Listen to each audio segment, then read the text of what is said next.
Good afternoon. So, this is what I'm putting on my lips. Just so I'm not on here looking all crazy. So, welcome to the live stream if you're watching it on playback or if you're here in live time. I literally, I feel exposed. I feel vulnerable. I just feel like my chest getting tight as I do this particular live stream, and I don't know if I should even be doing it or if I shouldn't.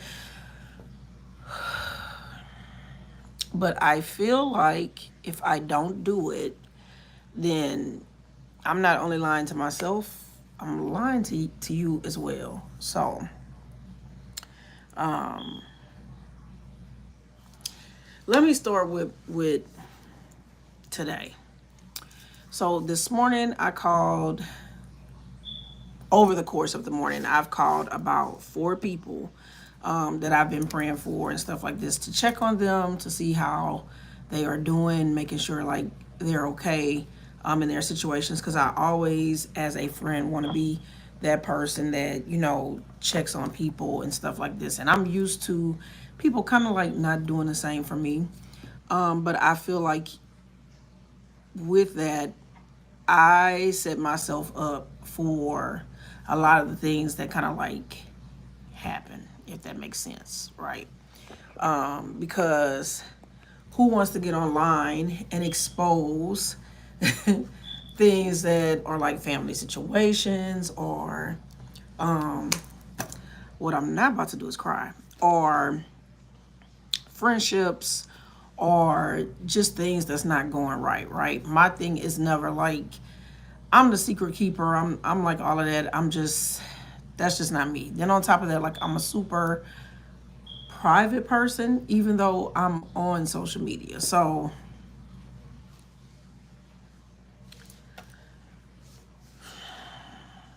this morning,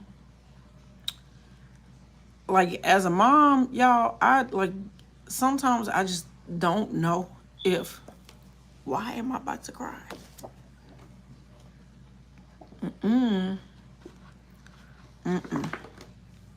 Because we don't get on social media and cry. So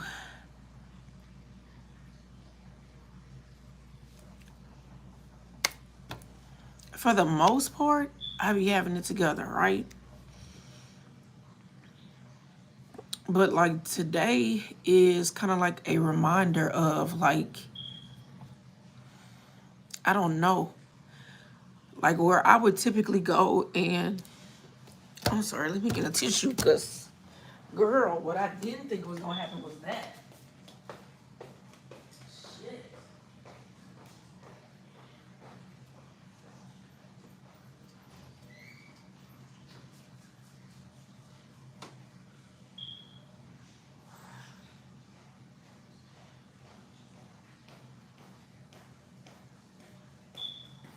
Yeah. Okay. Maybe I just needed to get up real quick because what we don't do is we don't cry on like I'm not a crier. I don't get in front of people and cry. I don't That's not what I do. So as I compose myself, I'm just talk. I ain't gonna look at the camera. I'm just talk. So it's not necessarily that I'm having no hard day, no bad day, no. I think sometimes as a mom, I feel overwhelmed. I think like the next person, right? So, and I think it makes it. I'm more emotional right now because April 1st is my mom's birthday. Grandmother, mom, whatever y'all want to, however y'all want to relate it. If you're new to the channel, I have 2 moms. My actual mom and then my grandmother. My grandmother's who raised me, so I always refer to her as my mom. I was raised by both of them, but still, I lived with her. But her birthday was April 1st. And it's 3 years now she's been gone. And I was super close to my grandfather. super close to her. I could talk to them about anything. And I'm so grateful that they taught me how to have a relationship with God as a preacher's kid, playing piano since I was 5, playing for churches. I'm sorry, I feel like I can't look at y'all because if I look at y'all, like it's gonna come out. So that's why I'm looking off. I'm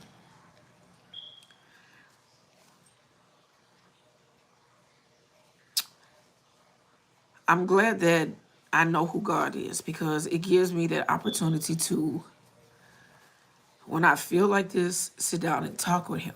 And I don't know why I decided to go live this afternoon. Lord Jesus, I don't. I really don't. But I really feel like I just need to be very transparent with myself and also with y'all.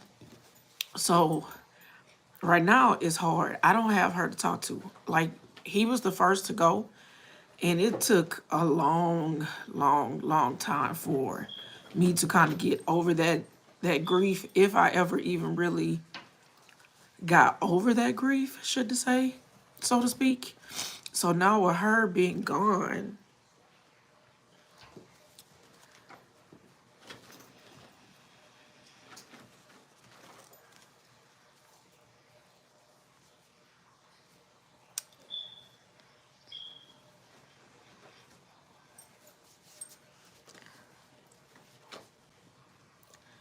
it's hard because I'm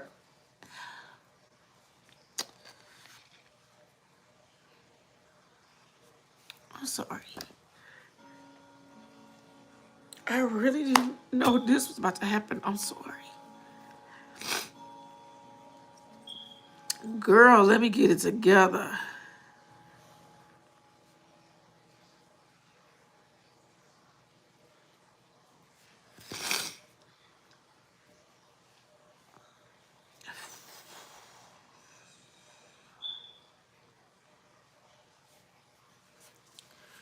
Okay.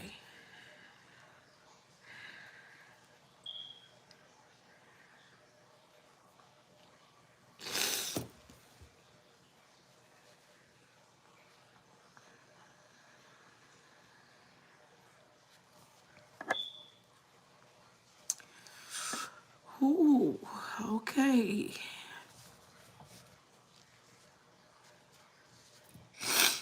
Okay.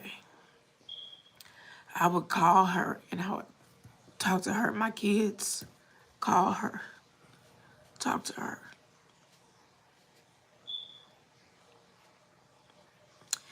It's so like what I feel I need advice from her.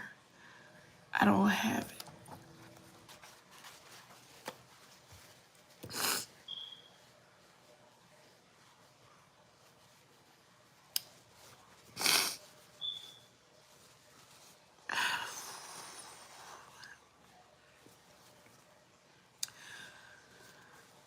And because I'm so private, I don't talk about stuff. So when she passed away, I had chose to go through a divorce, not tell her I was going through the divorce because I didn't want her to pass away worried about me. Because when my daddy passed, I was going through my first divorce from my kid's father. And so they all knew, but he died wondering would I be okay. And I was like the person before he stopped talking that he kept asking about.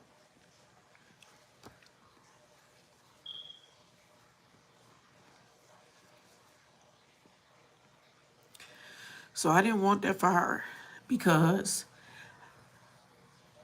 it's so crazy. I was doing YouTube and my YouTube was like flourishing. It was doing good. And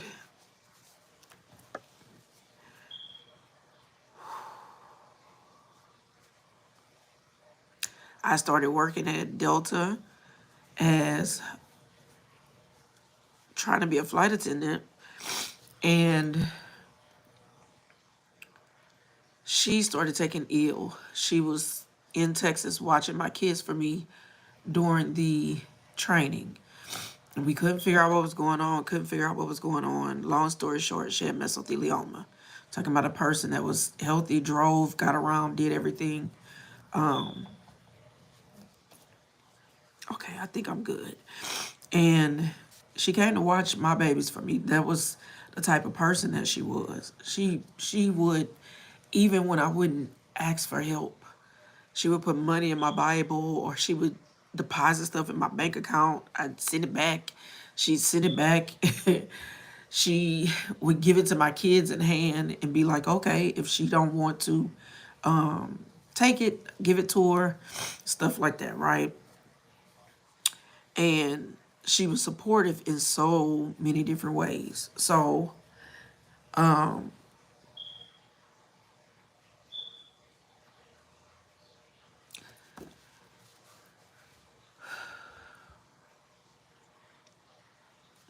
just didn't want her to go worrying about me, wondering if I was going to be okay, wondering anything. And so with her death came a lot of family stuff. Because she was the type of person, she wrote everything down, and she just, she was going to take care of stuff, and she was going to do stuff. And she didn't believe in arguing with people or doing anything and all of that. And I'm really like the same way. I really am. And so for her, like, I didn't know. I was just taking care of her because in my mind, I was going to get her back into her home. I was going to get her back on track and all this stuff. And although she was a nurse, and she's telling me, baby, mesothelioma is this, and that. And in my mind, I was like, we got this, right? And so I never, because I'm one of those people, I believe if you took care of me, I'm going to take care of you. Like, it's no question. I didn't get paid to take care of her. I didn't ask to get paid. I didn't anything. I didn't even know the positions she had put me in until it was time to make decisions. Not only was I her power of attorney, I was her medical power of attorney. I was her sole executor. She even put me as, I forget what it's called, the only person to have control of her body when she passed. And it put a huge target on my back. So at that time, losing her and then that happening, it made me slow down on my YouTube because I was her full-time caregiver. So I wasn't about to really be able to create content. I was creating content here and there, which was a big change for me from me uploading daily, uploading 3 times a week. Okay. So I was fine with that because my focus was taking care of her. Mind you, at the same time, I'm having issues in my second marriage to where, and I'm not talking about like nothing violent or anything like that, but we just couldn't get on the same page. So I chose to go ahead and divorce. And it put my kids through a lot because my kids, she wasn't in no hospital, no nothing like that. Like, we brought her in the home. She was able to move around. She was do everything, but you also saw everything. You saw the declines. You saw everything. And that in conjunction with going through divorce affects everybody in the house. It don't just affect one person. It affects everybody in the house. Watching somebody pass away peacefully that you love affects everybody in the house because my kids helped me take care of her. when it got to the point where we had to turn her and do all that, my children helped me take care of her. We watched her be put into a bag, pulled out the house by the undertaker. Because I'm a cosmetologist, I was the one that did her hair. I was supposed to also do her makeup. That became just a little too much, so I asked them to do it because it was just, I felt myself, that emotion coming. And had to basically, I ain't never had to view nobody body that many times. Because I was here in Texas, I had to view it with this funeral home. Then we had to send her to Louisiana. And so I drove to Lake Charles, and then I had to view it with that funeral home. And it was just a lot. And I think after that, I was not emotionally, because I have a big heart, emotionally equipped to deal with all the family shit that came from, and I normally don't talk and say, but I'm about to just release myself of all this today. Dealing with family, trying to feel like I manipulated her to leave me a lot of things, or I was her favorite, or my kids were her favorite, and then it's constantly like, well, you know, you should help me with this, or you should help me with that, and you should do this, and it's not fair. And everybody, they feels like they're entitled to shit that really wasn't their stuff. Like, if she would have wanted to leave things to her church, her dog, to anything, that rightfully so, that's her decision. She can do that. That's up to her. But it puts a, because I don't know, I'm gonna just be honest, I didn't feel like my family was that type of family to be, I don't know, I'll just say, because my objective is not to knock anybody, but what I will say is I didn't realize how death affects a family. Like when my daddy died, it affected, but I think because she was still here, people couldn't do too much, if that makes sense. So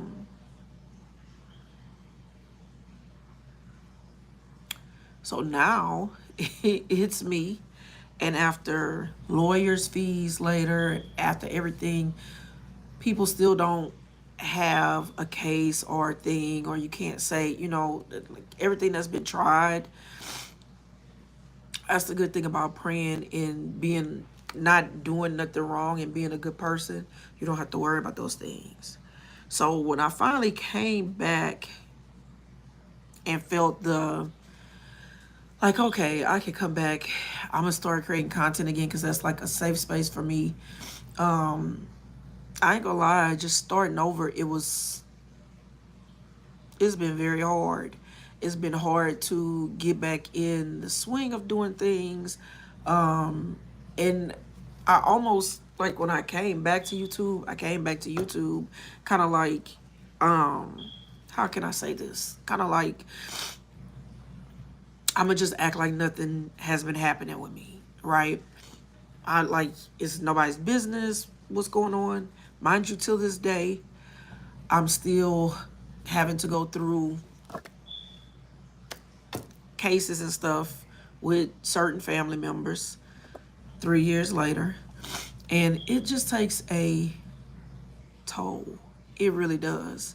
Because it's just like, even when you give people stuff, that's not enough. And if you give them stuff, then it turns into, well, how much do you really have? Or how much, you know, it's just not enough. It has taken a toll on my kids. Like, one of them, you know, a year ago, I had to,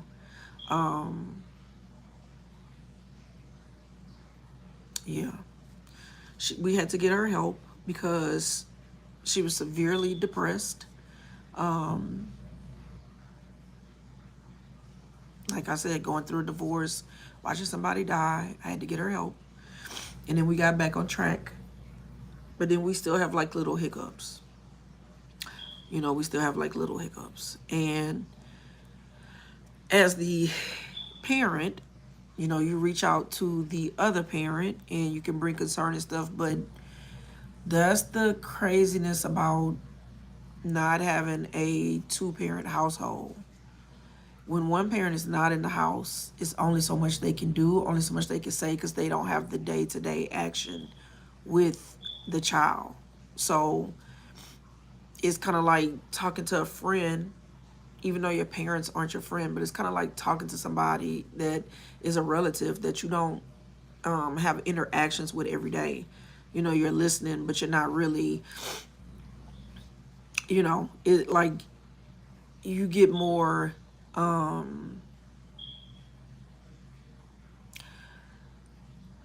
guess you just don't trust that one as much as you would trust the person in home with you, if that makes sense, right? So, mind you, while all this is going on, I'm still trying to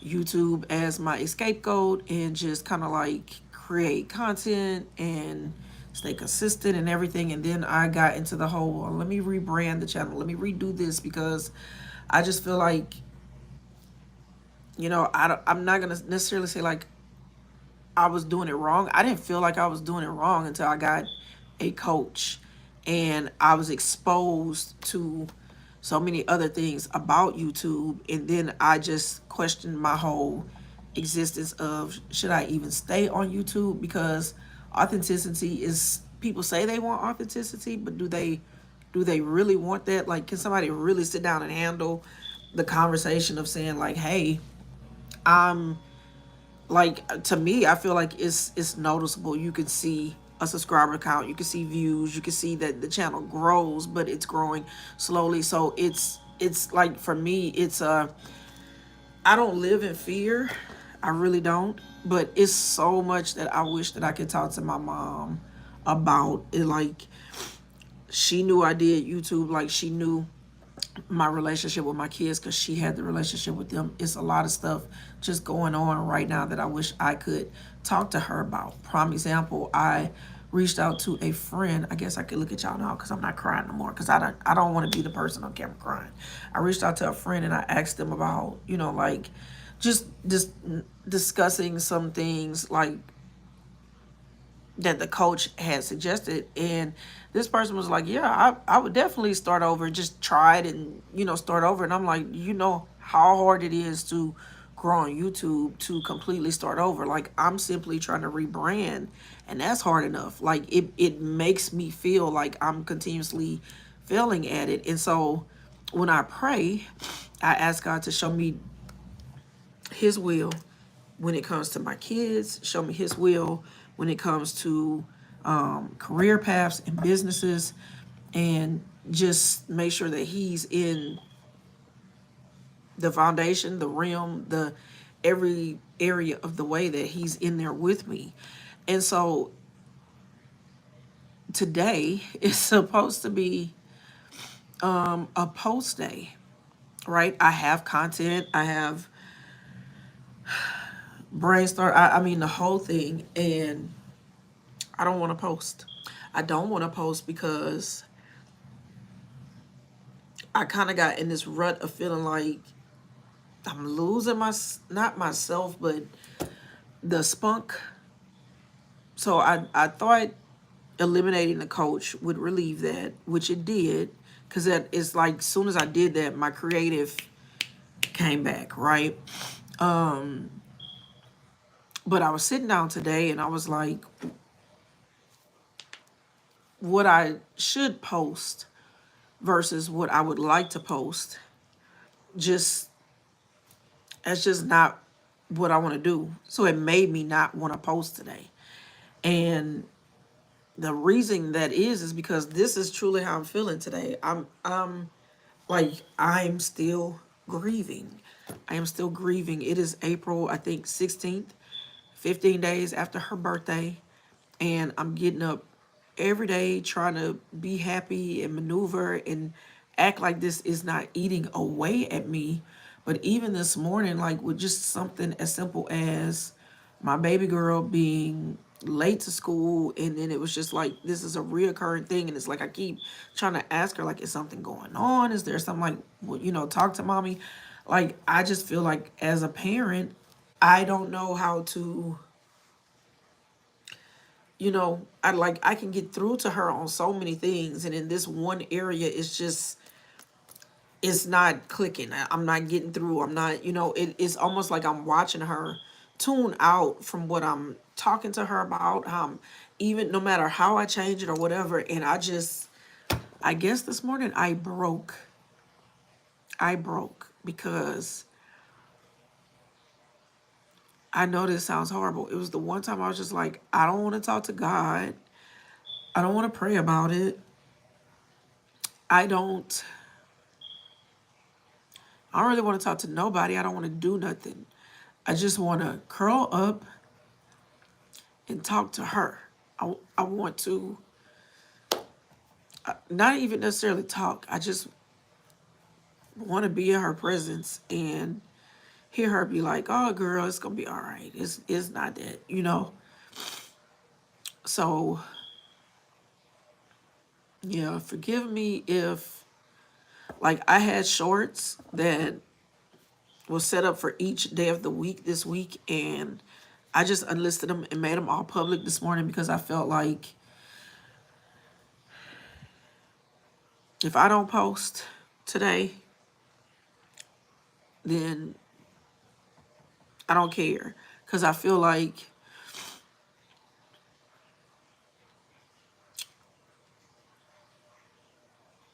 those that create will understand what I'm saying. YouTube is hard. It's not unbearable, but YouTube is hard. And it takes a great amount of discipline to stay consistent. It takes a toll on your mental in order to understand the psyche of people for you to create a thumbnail or a title. And then it takes you being authentic and passionate to produce content. And then when you mix all of that in, it's basically just about a formula that works, right? So I know that a lot of you have congratulated me on, hitting different milestones on the channel, things like that. And it's not that I'm trying to not respond or not. I'm very humbled in all of that. But I guess the point of me coming on here this morning is just to let y'all know, like, if you don't see the content right now, just bear with me. If you feel like you subscribed for solely hair content, but you got a vlog today, bear with me. If you prefer vlogs over the hair and the fashion content, bear with me. I am human. I go through shit too. I'm going through stuff too.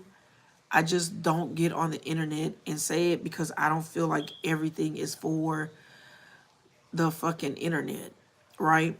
I was just telling two different people this morning, like, because one of them was saying like I should post trips. The other one, I was just telling them about possibly going on a trip and seeing if that person wanted to go on a trip and stuff like that. And I was telling both of them, like, I do trips all the time. Like, literally, we just went to St. Croix last year. The year before, I went to Vegas and a few places that year. Stayed at really nice places, really, really, really nice places.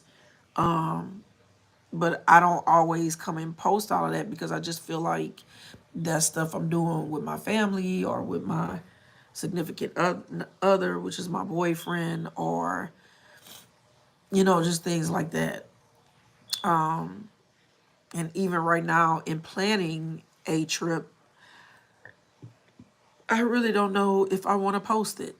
I think the last trips that I posted on the channel, my kids were really young. We've had many trips since then, from road trips to international trips to all kind of stuff. So I don't know. I'm not gonna be too far gone on the channel, y'all. I'm really not. But I had to be honest with what I have going on in order for y'all to understand it. Like, just work with me. I need a little time. If I seem like I'm not the friendliest today, I'm human. If I seem like my mood is down today, I'm human. Please understand, this is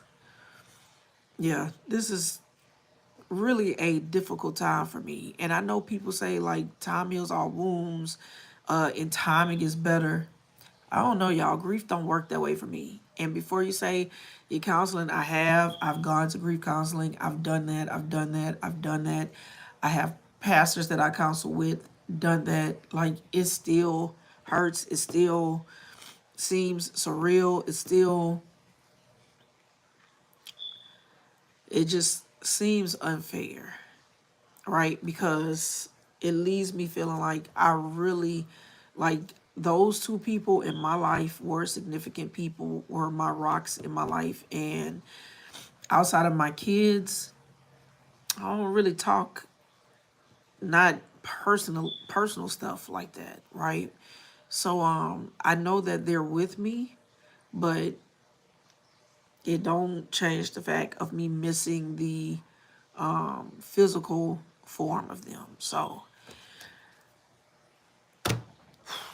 yeah, I feel better. I really do. Unsure if I'm gonna leave this up. Anybody that commented, thank you guys for commenting. Hopefully, I don't know, I'll go through the comments real quick.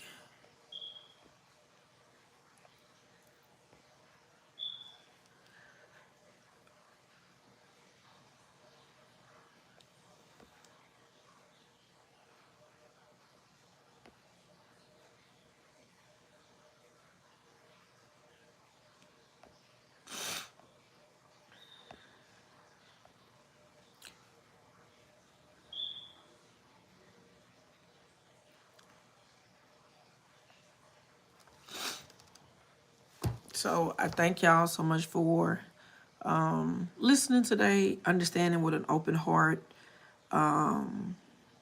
Keep me in your prayers.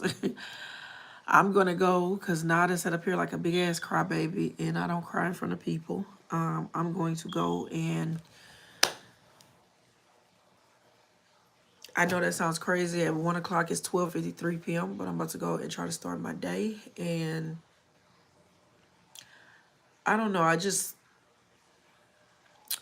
I can't be myself if I can't really come on and really be open and honest about things that's affecting me, or just thinking of questions like, am I doing this right? Should I still, like, am I fucking up? Am I not fucking up? Am I handling stuff correctly as a mom? Like, am I just having a moment?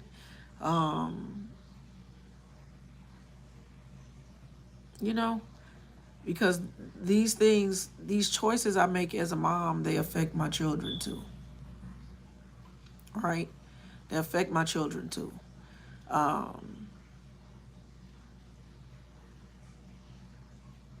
That's why I always tell people, like, marriage is a big commitment. Kids are a big commitment, and you'd be surprised how it just affects everything.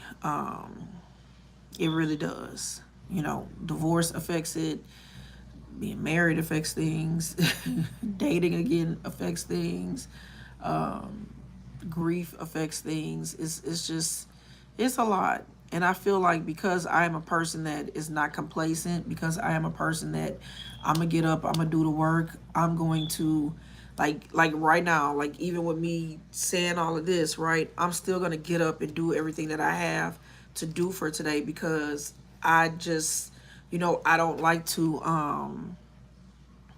wallow in things. I don't like to live in fear or live in like a what if. That's never been my personality. I believe in moving forward, and I believe in edification. Uh, I know some people be like, "What is edification?" Edifying yourself, being better, doing things that pour into you and into your kids. And I think, like, I was talking to somebody recently, and they were kind of talking about a possibility of walking away from their marriage. And I'm a big advocate for being in your marriage, right?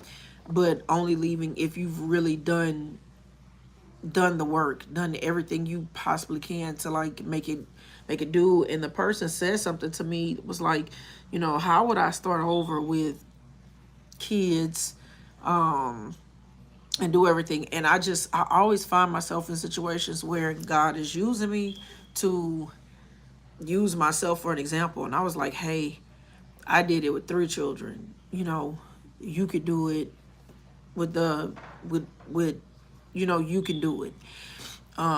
It's not easy. It's, change is never easy because it brings uncomfort. It brings about uncomfort. It also brings about, you know, not like, I'm a planner. It also brings a unsurety to things, like, because you don't know what's going to happen or what's not going to happen, or different things like this. So I guess I'm just using myself this morning to say, like, if you are going through things with family members, right, whether it could be stuff from grief or financial things or just tensions in your family, if you are dealing with things in your marriage, if you are dealing with things here on YouTube because you just feel defeated. Like, I know it's a lot of days as a YouTuber, I look at my channel and I'm like, okay, I started this channel when I'm still on YouTube. I do all the things and more, and I just still feel defeated. And I think that was a big reason that I hired a coach, was so that I could learn those next steps and those next things. The same thing like in life, like, now I don't have my mom, so I'm in this funny transition season where you know not that I couldn't function and do things on my own or didn't understand how to do things, but I would always go to her for that reassurance. Like, hey, Ma, this is my decision. This is what I'm going to do. What do you think? Like, hey, Ma, this is what just happened. Like, give me your take on it. Like, hey, Ma, as a wife and a mother, like, like, how do you maneuver? How do you balance? How do you do all these things? Because today was like, I was like, God, I couldn't even get this done before I had to try to be in 3 places at one time. So it's that reassurance. And I think in life, we all want to be reassured in some type of way. Like, for me, I don't get caught up in like the fuck everybody else do. I am my own competition. I am my own hindrance.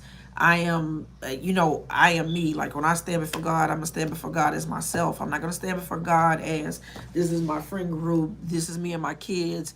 This is like, I'm not coming before God with no baggage other than Beau Raven, right?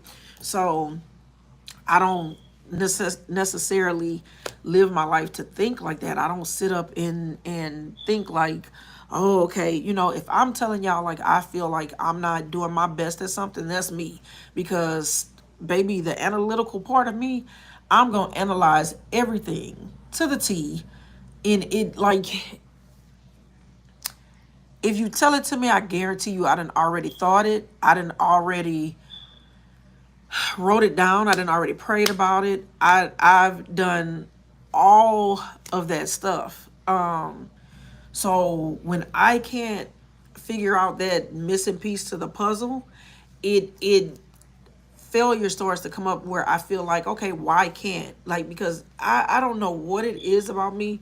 Y'all probably gonna say all kind of crazy shit. Hey, I'm just gonna be honest.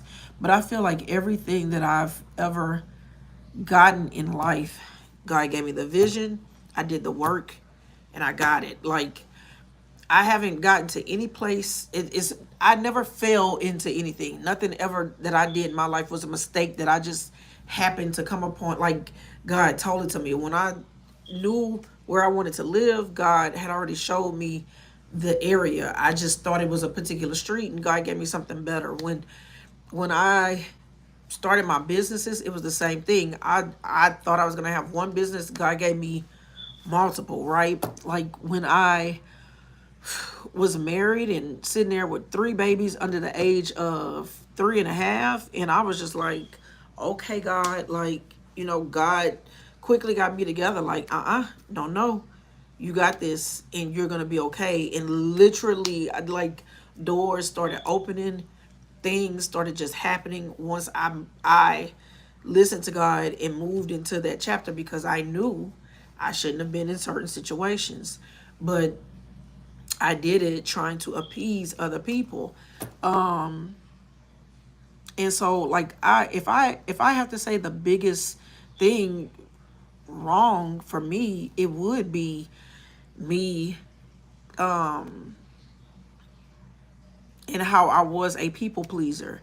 Me and how I was, I cared so much that I would put your feelings before mine on any given day. And because I was a helper, I'm gonna do everything to fix it, to help, to do anything before I release myself of it. And sometimes when you are that type of person, not sometimes, when you are that type of person, see, taking accountability, when you are that type of person, you have to really, really, really, really, really, really ask God to show you where you need to be doing those things. Because this is my thing. Helping is not always me opening my wallet because you asked for it. Helping is not me always, you know, coming to an event because that's your expectation. I can help you in so many other ways, and I'm not talking about anybody in particular. I'm just generalizing. You know, doing what's right is not staying in a situation that you know it's not healthy for you or healthy for your children, right? Doing what's right is not what society thinks it is. It's what, when you look in the mirror, when you lay down at night, is what resonates with your soul, what brings you peace, what makes you feel lifted. For me, this live stream this morning was right for me. It was what I needed to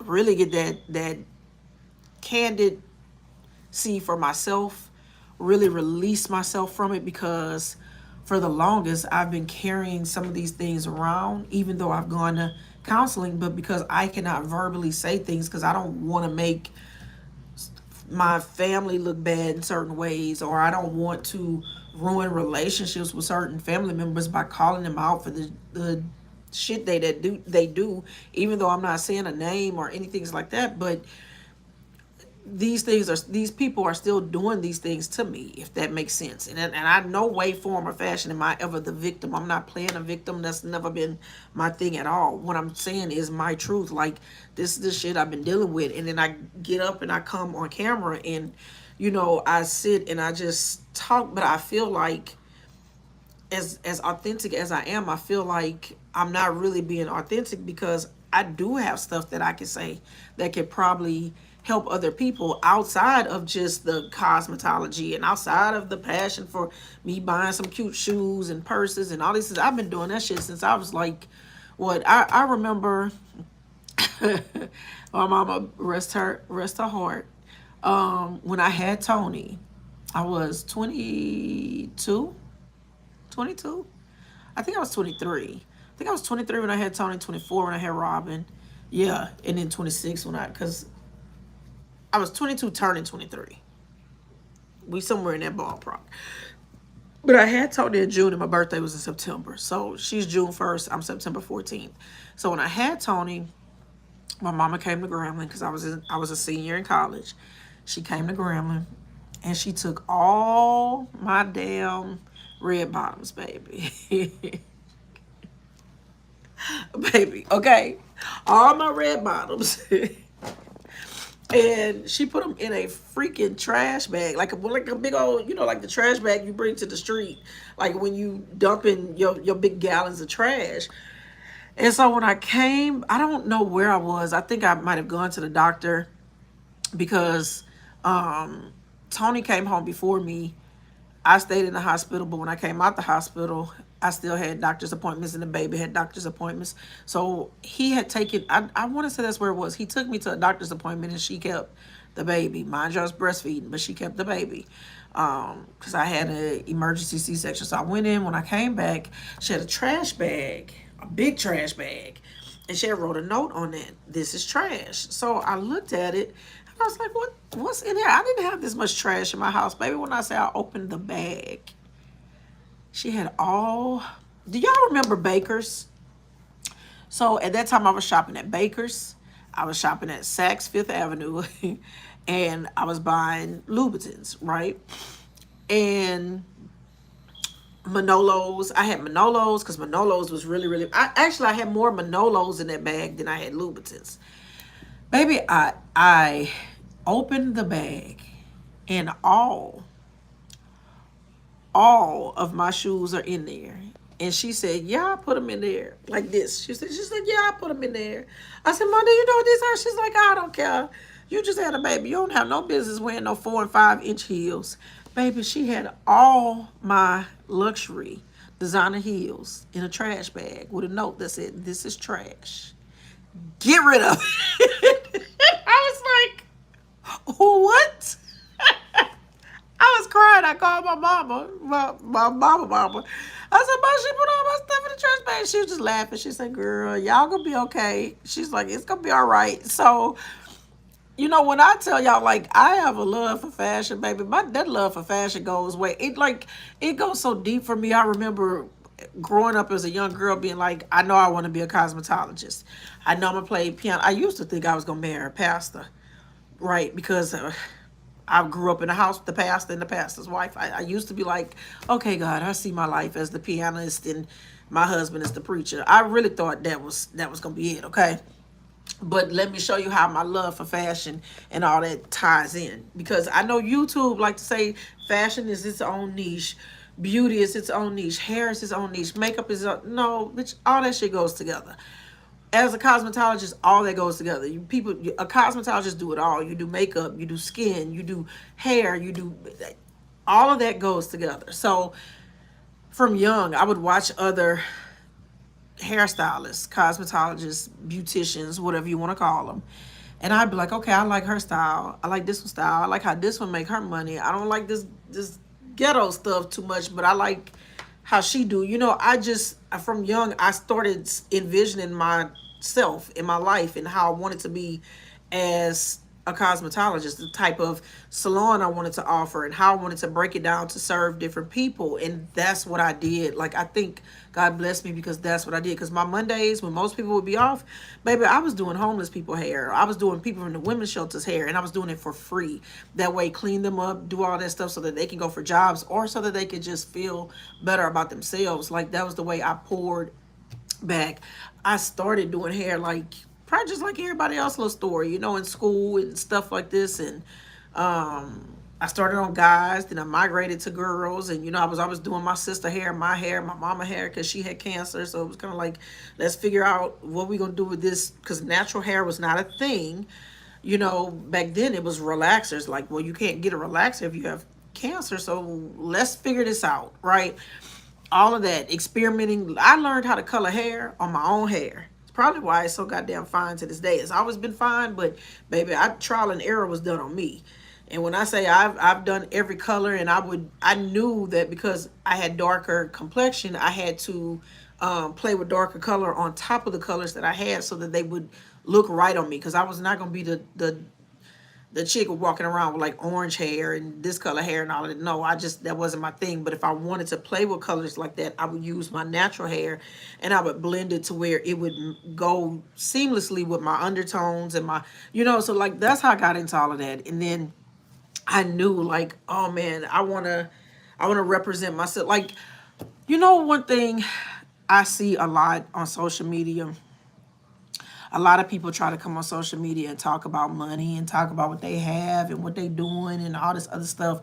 But the truth is, when you have it, you don't do all of that. You really don't.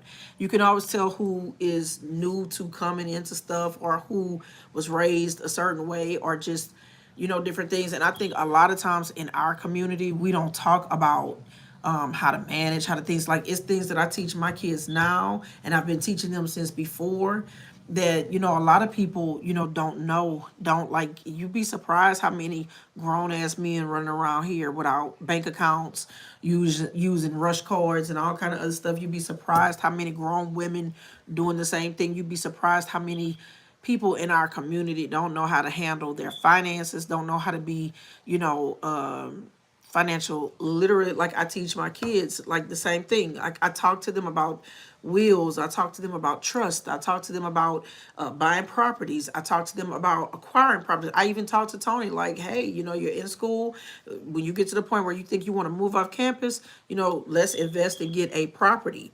And nobody has to know that you are the owner of that property. And then as roommates come in, you collect money from them, and and then you're paying, it's a tax, right? Like, it's a whole, like, it's a thing like that.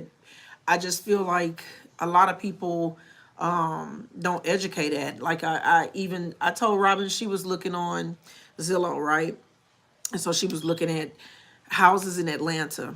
And so she was like, oh, okay, this is this. And then so I was talking to her about, like, getting qualified for stuff, and just different things, and how, like, just because you're qualified for it doesn't mean that you purchase at, like, your at whatever your max potential is to be done. So I explained to her, like, when your dad and I bought our first house, we were pre-qualified for this. I explained what a pre-qualification was. Then I came in, I explained to her about, like, the actual qualification, like when you sit down with the bank, which is why it takes so long to close on a house, because they have to go through with a fine-tooth comb and look at everything. And so I do believe, like, you have to teach people. And I'm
okay. I'm assuming y'all can hear me now. I'm not sure. But yeah, so I just knew like, you know, when I see people see all these trends online and people talking about like old money, this money, I dress like this, I dress like that, like, no, I believe we're all entitled to feel comfortable and dress how we want to. For me, I don't have to dress like money to say I have money. I probably have, I like, to me, aren't we supposed to have certain things when we're certain ages?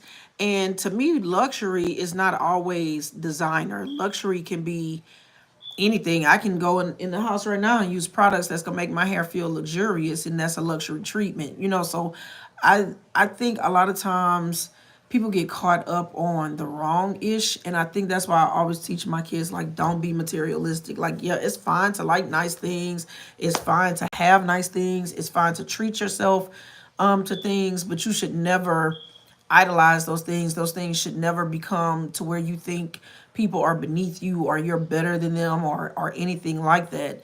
Have your standards, have your morals, especially if you can purchase and do something for yourself, then the person that you eventually date should be able to do the same things for you, or if not even more, and vice versa, right? So like, I try to teach my kids these things because God in heaven knows, like, one of them, I was talking to her about boys, honey, and she done came out and she done told me, like, you know, she don't like boys. So I'm like, oh, child, that's not, you know, that's not our beliefs. That's not what we do. But no, to me, I really believe no sin is greater than the other. God still loves you the same, and you're still my child, and I still love you. Although mommy may not agree with it, it does not mean that I won't support you and be there for you or give you advice. I just now I need to change the direction of my birds and bees to maybe bees and bees. You know, like, I got to change the way I'm talking to you now. As your parent, you know, I'm still here to teach. That's why I say, like, as a parent, baby, I learn every freaking day, because this is what I like to tell people when they be like, oh, how do you do this?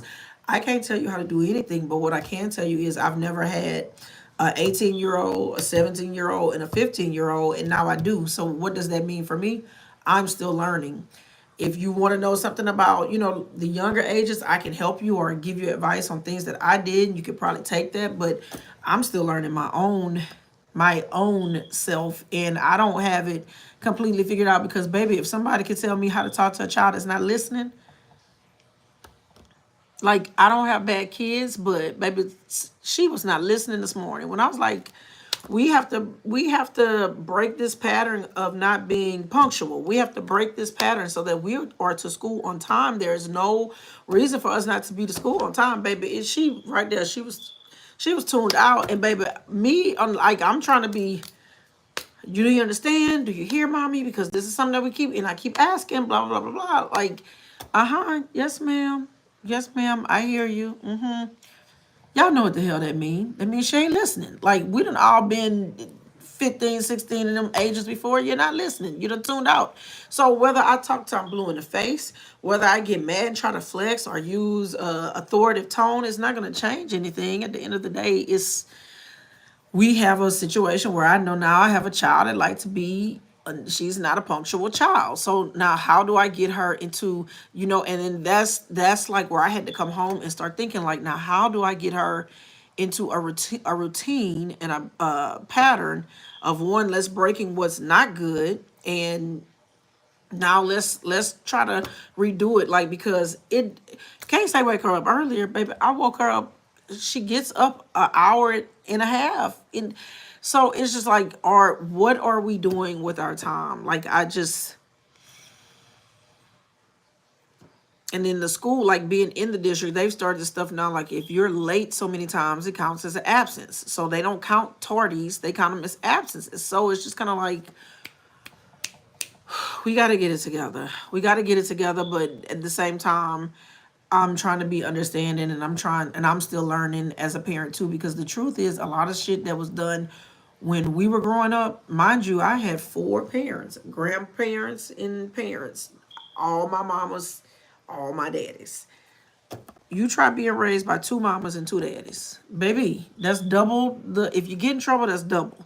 If you're doing good, that's double, you know. But I learned a little from all of them, and what I can say is like, some stuff I don't agree with, and I wouldn't parent like that, and some stuff I do agree with, and I do parent like that. But you find your way as you go, and it's just, I don't know, like, I guess I just had a moment today because I was sitting down like, this, like, God, when that's what I say. Tell God your plans and make him laugh. That's what my mom used to say. Tell God your plans and make him laugh. Because in my mind, how I would have envisioned, I would have, been in a marriage with my kids and things like this. And I wouldn't be doing these things by myself. And, sometimes it's not so much of that feeling of aloneness. It's just having a teammate, somebody that can help you kind of like navigate maybe where it's not working for you. You have the other person to come in. So I'm so grateful that the person that I'm dating,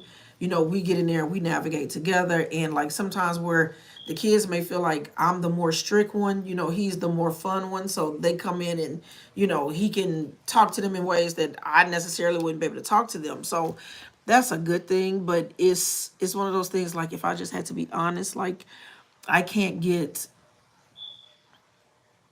I can't get dependent on that because I still have to figure it out for me. Like, it's like, thank you God for that help.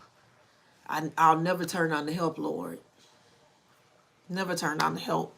But I still need to learn for myself how to do it, because nobody's promised to anybody. And if today or tomorrow that relationship were to end and we were to go our separate ways, guess what happens?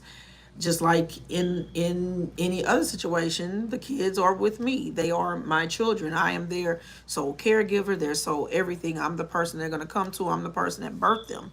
So I have to figure out where, and I know y'all might feel like, no, that's not lacking, but let me tell you, I have to figure out where I'm lacking as parent, as mom, because I take that on me, because everybody's not called to be a mama. Everybody's not called to be a mama. Everybody don't parent the same. Everybody don't have the same mothering instincts. And for me, it truly, truly, truly just start like I do everything with my kids. Like when we were like, and it's, and that's why I say, like, some of the stuff like that y'all don't see because I don't share it. But like when I bought this home, right? I bought this home. I don't own anything on this home, but this wasn't just my home. I bought this home with my kids. They were a big part of the process. So we went around, we were house shopping, we did all of that. And, they came into every single home that we looked about. We prayed over every single home before we even discussed any home, just to see if it would be a fit for all of us collectively. Because guess what? They all have to live here too. Now that Tony's in college, when she comes home, this is where she comes home. When I pick her up on May 31st for the end of semester, this is home for her, so it really does, like, when I say like everything for me, I'm at a point now where I'm transitioning, because I kind of get nervous because now I have Robin. She's trying to figure out if she wants to go to college first or hair school first, you know in whichever order. And so we've put into all these colleges. She's been getting accepted. She's all this stuff, but she's still like praying on it. And like I told her, you don't have to rush. You take your time. You make your decisions.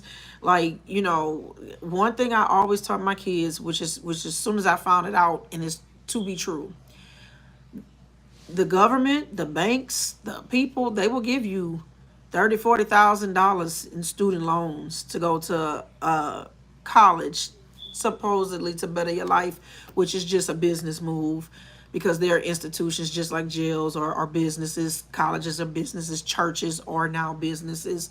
But if she wanted to start her own business, they're not going to give her a $30,000-$40,000 loan to start her own business, right? But they will give it to somebody who comes from out the country that's coming to start their own business. But people that are right here, that's a whole nother live stream for a whole nother day. I'm just saying, educate your children, educate yourselves, because these are the type of conversations I have with my kids, and I don't put on camera. I don't come on camera and show, but that's how I navigate things. So when I say, I feel things, when I say, like, I would love to talk to my mom, because I feel a lot of things changing. Like, I'm that parent. You know how like when most people their kids are gone, they be so relieved, like, "Ooh, I needed a break. I needed to get away. I needed to this and da da da da." I'm not that parent. When my kids are gone, because the same things I do when they're here, I do when they're not here. I cook, clean, do all that shit anyway. But when my kids are gone, my home doesn't feel like home. It really doesn't. Like my kids are the heartbeat of my home. My kids are the reason I get up and I do everything. My kids are the reason that, even now with me being on YouTube, YouTube is still a business. Anybody that comes on YouTube and tell you they don't want to fucking make money is a fucking lie. Period. Period. So, you know, as much as I enjoy doing YouTube, and I never came on YouTube for money, I still want YouTube to be lucrative for me and my children. Not because I want to go buy this and do this type of shit. I do all that type stuff now. Like YouTube is not what has, you know, paid my bills. YouTube is not what has put my child in college. YouTube is not what pays these goddamn highest property taxes. YouTube is not that for me at this point, but that doesn't mean that YouTube can't be at some point, so I talk to my kids about things like that. I talk to them about just life in general, and I really just, y'all don't know shit. I feel like I'm at a transition. I really do. I really do. I'm at a point where I feel like God is bringing a lot of the legal stuff to a close. Thank you, God. I also feel like God is opening up new chapters in my life. Thank you, God. Whether I'm mentally, physically, emotionally prepared or not, I know that God don't put more on me than I can bear, and that God will bring me to those points in a transition. He's not just gonna dump on me. He's not. That's not how God moves, right? So I'm thankful for those things. I'm thankful that, I stay grounded. I have clarity. I pray. I have wisdom now. I'm not gonna lie. I had my friend, my brother, should I say, laughing because I told him, I said, last time I've been to church. I said, now I'm watching church. I'm listening to church. I'm doing my daily devotionals. I'm reading my Bible. I'm doing all those things. I'm keeping my relationship with God very much a thing. I said, but actually physically being in a church, because it's not the same for me anymore. And when I go to church, I always feel like I should be doing more because I'm used to being up and playing the piano. So I will go sit in somebody's church here in Texas, baby, and they won't know that I play piano, don't know that I actually could sing, like none of that. I would just sit there like a regular church member and chew my gum, grab my program, and fan, child. I be just like this.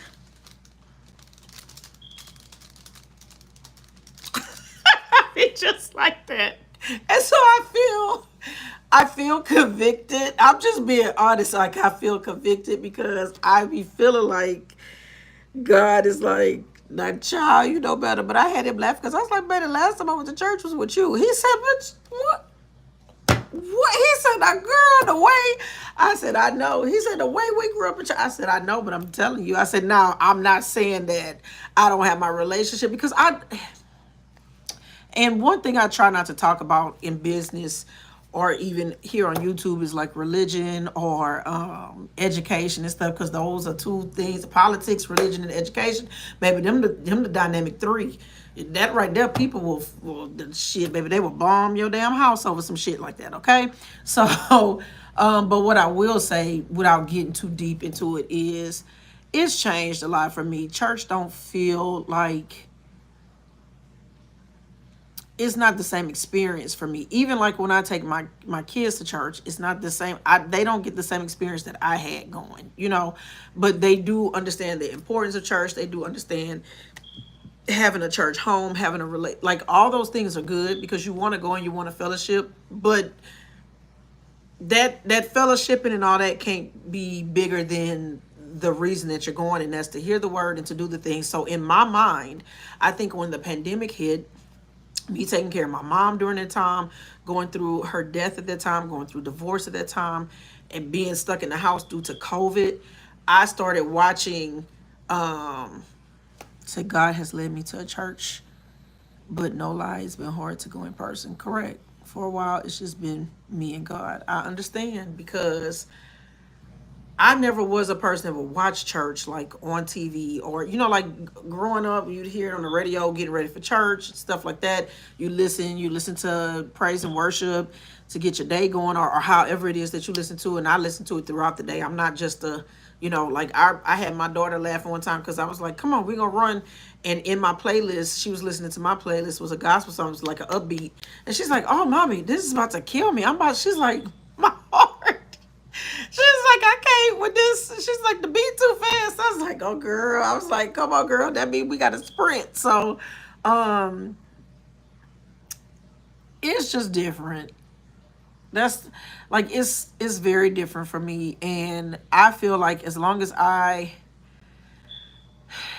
this may be wrong, and I know God is working on me in this area, but my views and stuff have changed on church and stuff ever since the pandemic, because I feel like I still keep my relationship. I still have all those things. Those things are embedded in me. I know them. And I know that I need to go, and I enjoy when I go and I fellowship, but I also enjoy when I can just totally like go to God without, the noise or the things. That's why I always ask, when God brings me to church, God bring me somewhere where my family is spiritually fed as a family. Because it took us a while to find a church home where we all were spiritually fed. And then we found one and we go. But then COVID happened. And now we go sporadically.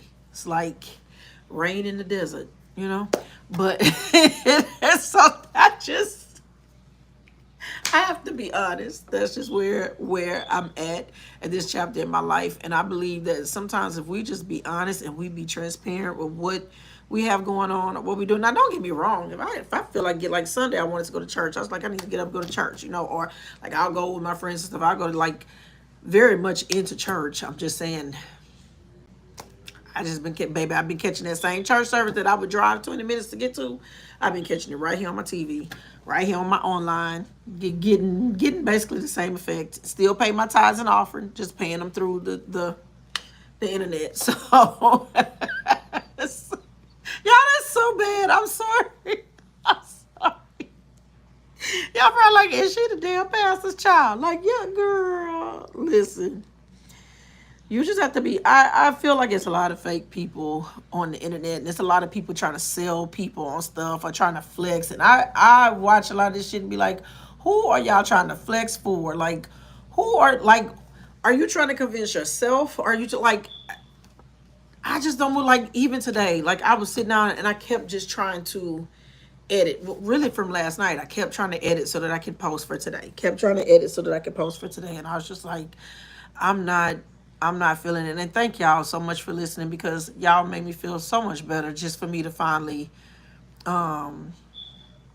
be fully transparent with, what all has transpired with me in these last 3 years. But I just couldn't, and I couldn't because I was sitting there and I was really missing my mom. And so it made me just not want to do anything. I didn't want to, not so much not do anything, but my mind wasn't in the mode to, like I was going through the motions, but I wasn't really connecting. And when you're not connecting with something and you just force yourself to do it, you just have to stop. And you have to look at yourself and be honest about what's currently going on right then and there. Like when I was going through the stuff with my daughter being depressed and I had to like put her in the hospital, that was such a rough time for me. And I couldn't come on and talk about it. I'm trying not to really talk about it now because I want to be respectful of the fact that, that's my daughter. That's her privacy. Those are things that happen with her. I don't want to come on such a broad thing and overshare, but I do feel like God always pushes in me to share because somebody else is going through the same thing, if not worse. Or maybe they could look at my situation and be like, hey, mine isn't as bad as that. And thank you, God, for allowing that person to be able to share with me. I think a lot of people just come on social media and fucking lie. Like, and they lie for whatever reason. Like, look, as a YouTuber, a lot of people, you know, the thing is you fake it till you make it, right? Fake it till you make it. I try not to fake shit. I don't, like, that's why I'm so transparent with, like, hey, this is where my views are now. Hey, my channel has seen ups, my channel has seen downs, my channel has just, baby, she been dead, she done been resuscitated, like, shit, right now I'm looking at her like, girl, we have how many subscribers and how many views and what is we doing? Like, but the thing is, one thing I can say to you, I'm not a spaghetti on the wall type person. I'm too fat, my back too big. I don't play them type games. If I got spaghetti, baby, I'm eating it. I'm gonna make a meal. So what I'm saying to you is, like, when I come on, I'm authentic. I'm myself. I'm going to put out the content that, you know, I feel can help somebody, can bless somebody, can do whatever I'm going to share. That's what I'm going to share. I'm not just going to come on and just because my video said, oh, my tape-ins video, like that video itself, like to all 200 plus of y'all that to join, thank you. But I'm like, let's talk real talk real quick. How many tape-in videos can I really fucking do? I've done a tape-in Q&A. I've showed you how to make tape-ins, showed you how to install, showed you how to shampoo tape-ins, showed you how to style tape-ins, talked about the care of tape-ins.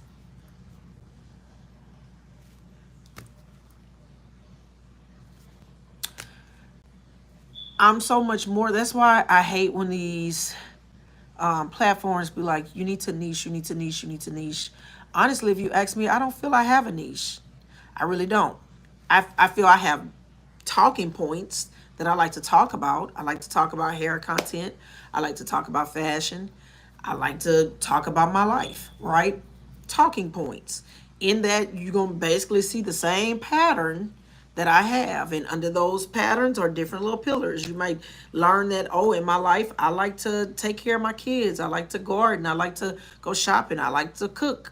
Like I say it all the time, I ain't no chef, but I cook you something, baby. You know, like, that's me. When I'm talking about hair, I may talk to you about different things under that. I may talk to you about the business of hair. I may talk to you about how to do your own damn hair. Shit, I'm come on here and show you the struggle of me with my thin ass hair.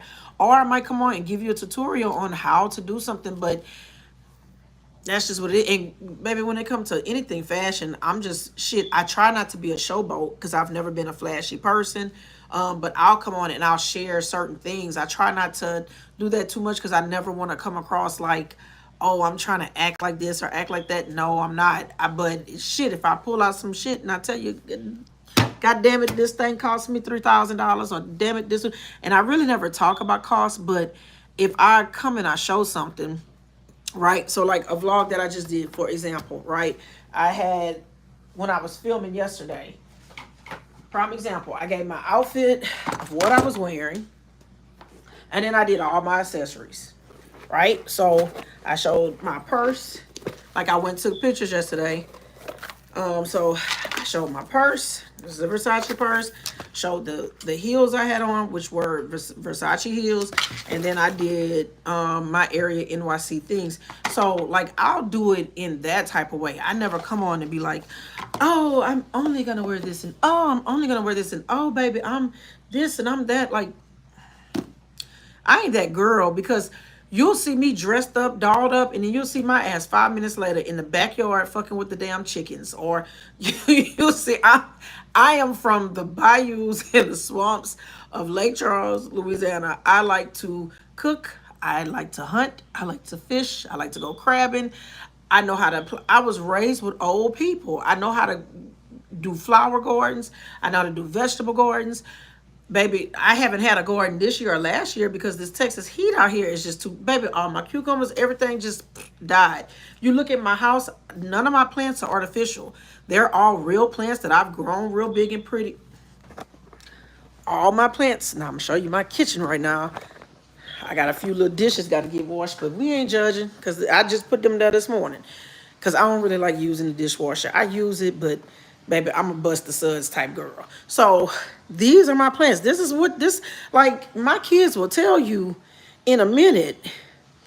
I love fresh flowers. I love my favorite flower is a magnolia tree, magnolias. Then I love tulips, then peonies. I'm not even really a rose girl, but I'll get some roses. I like to make floral decorations. It's a lot of stuff that I just like to do. Let me see, did that. All right.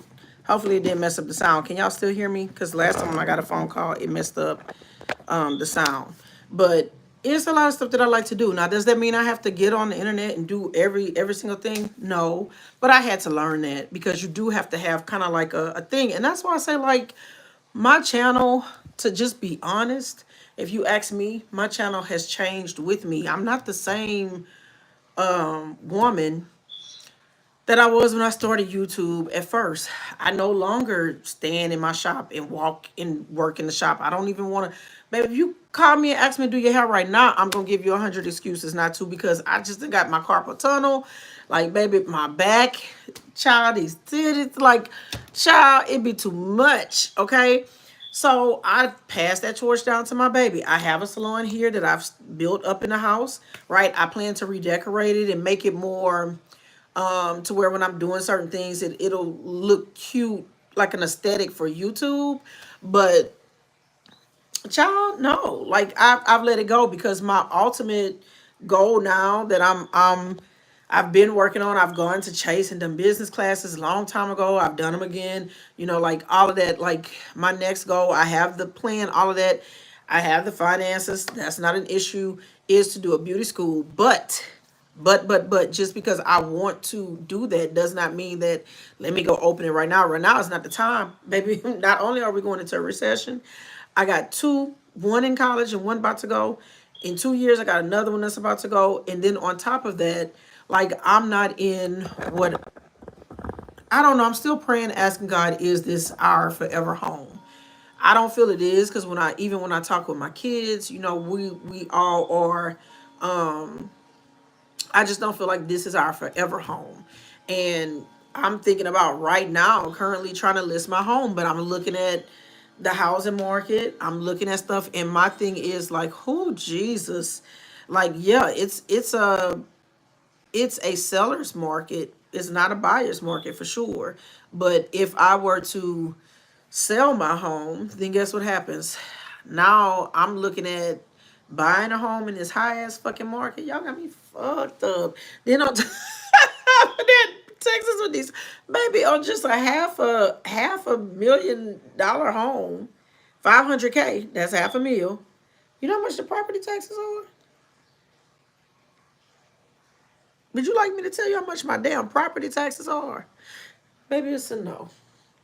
It's a no. See, like I look at stuff because you gotta insurance on my home. Insurance on my home for the year, $16,000. Six, like that ain't no, and that was the cheapest. That was after I ran the quotes with everybody. That was the cheapest. Full coverage, just for the bare necessities, right? And it's different. So like if you own your home, guys, there is no mortgage. So you don't have shit coming out when you making your mortgage payment. No, that's just bitch you owe. So, I'm not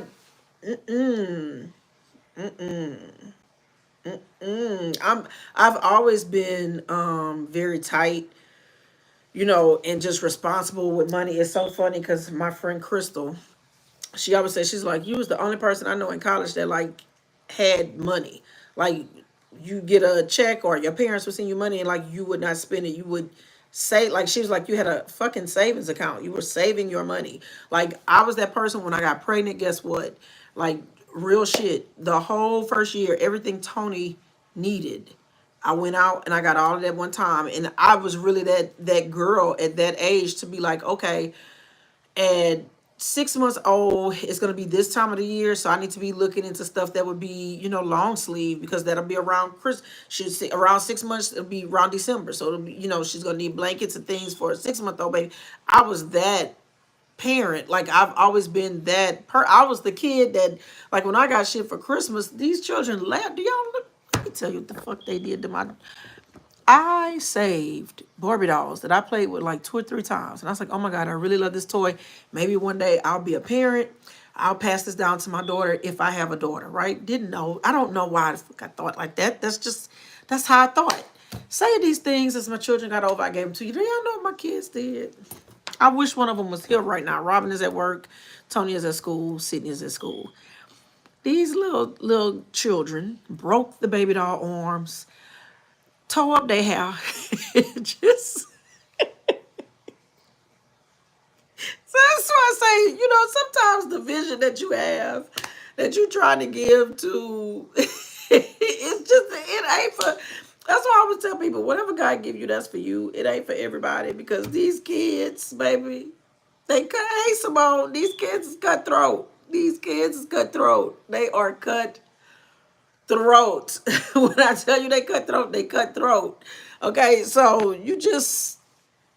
it's different. I gave them, like, so I had Land Before Time. I had like all these good movies, like all the Disney movies. I got them on VHS. Guess what?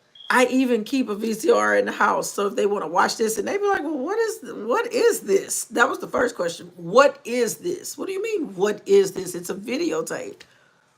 Mommy, what is this? What do we do with this? I'm like, you put it in there. They don't like the fact that you got to hit play, rewind, stop, fast forward. Bae, he be like, why do you even have this? He's like, why do you still? He swear to God that I act like old people. He's like, he don't know anybody that got a house phone and a VCR and a radio player. He was like, it's just absolutely not. But dudes, like my sister just turned 40 April 10th. My brother is gonna be 39. So right now it look like we all are like we closer in age than we are, but we're not, because I'm gonna be 42. My brother tells me all the time, every time he's come to my house, he's like, man, why the fuck do you have a house phone? He was like, who even still uses a house phone? Sir, me.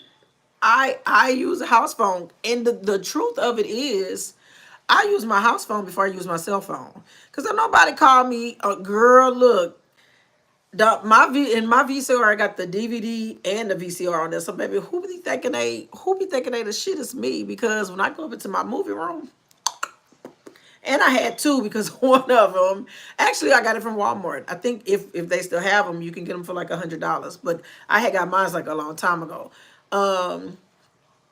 Yeah, no. Yeah, I still do.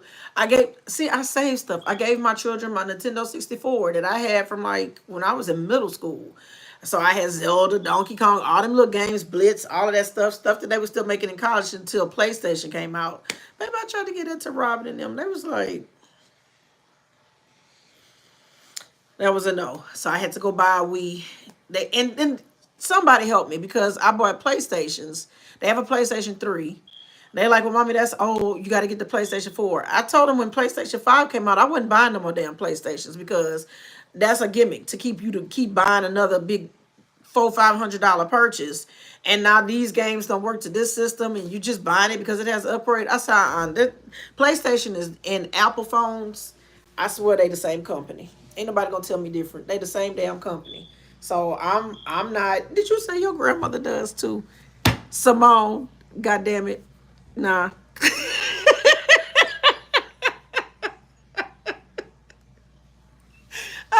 I do have a house phone. I do use my house phone. Like, it sits in there and it rings. Robin broke it the other day, so I got to replace the actual thing, because I don't need. I tried to find just like the battery, to put the battery in there, so that because she dropped it, and that's how like it's still, the base is ringing. When you pick it up, the phone is not working. So I was like, do they still sell the battery? Y'all know what I'm talking about. The battery that go in the child. Amazon might have it. I might need to look and see if Amazon have it before I go buy a um whole new phone. But I mean, they like, if you get the call ID phone for like $20. If you want the two in the pack, they like $30-40. So yes, I do be acting like old people, but I was raised by two old ass people. Like, they have the heart. I'm a homebody at heart. He be having the hardest time getting me out the house to go do shit. He be like, Bae. He was like, you've been in the house just watching TV, cooking. And he's like, you don't want to get out.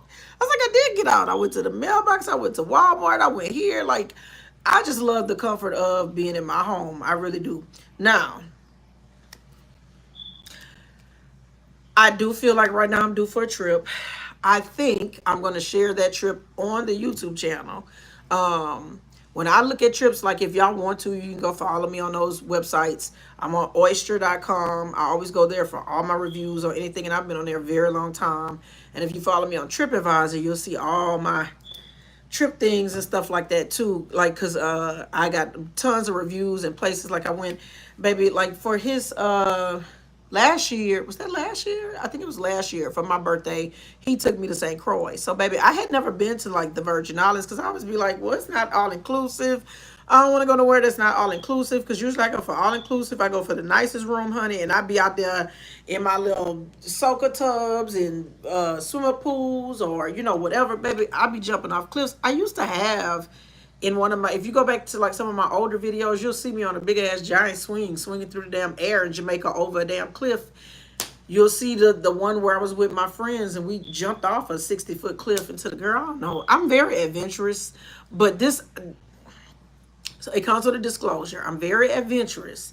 But say like if me and you go on a trip together, right?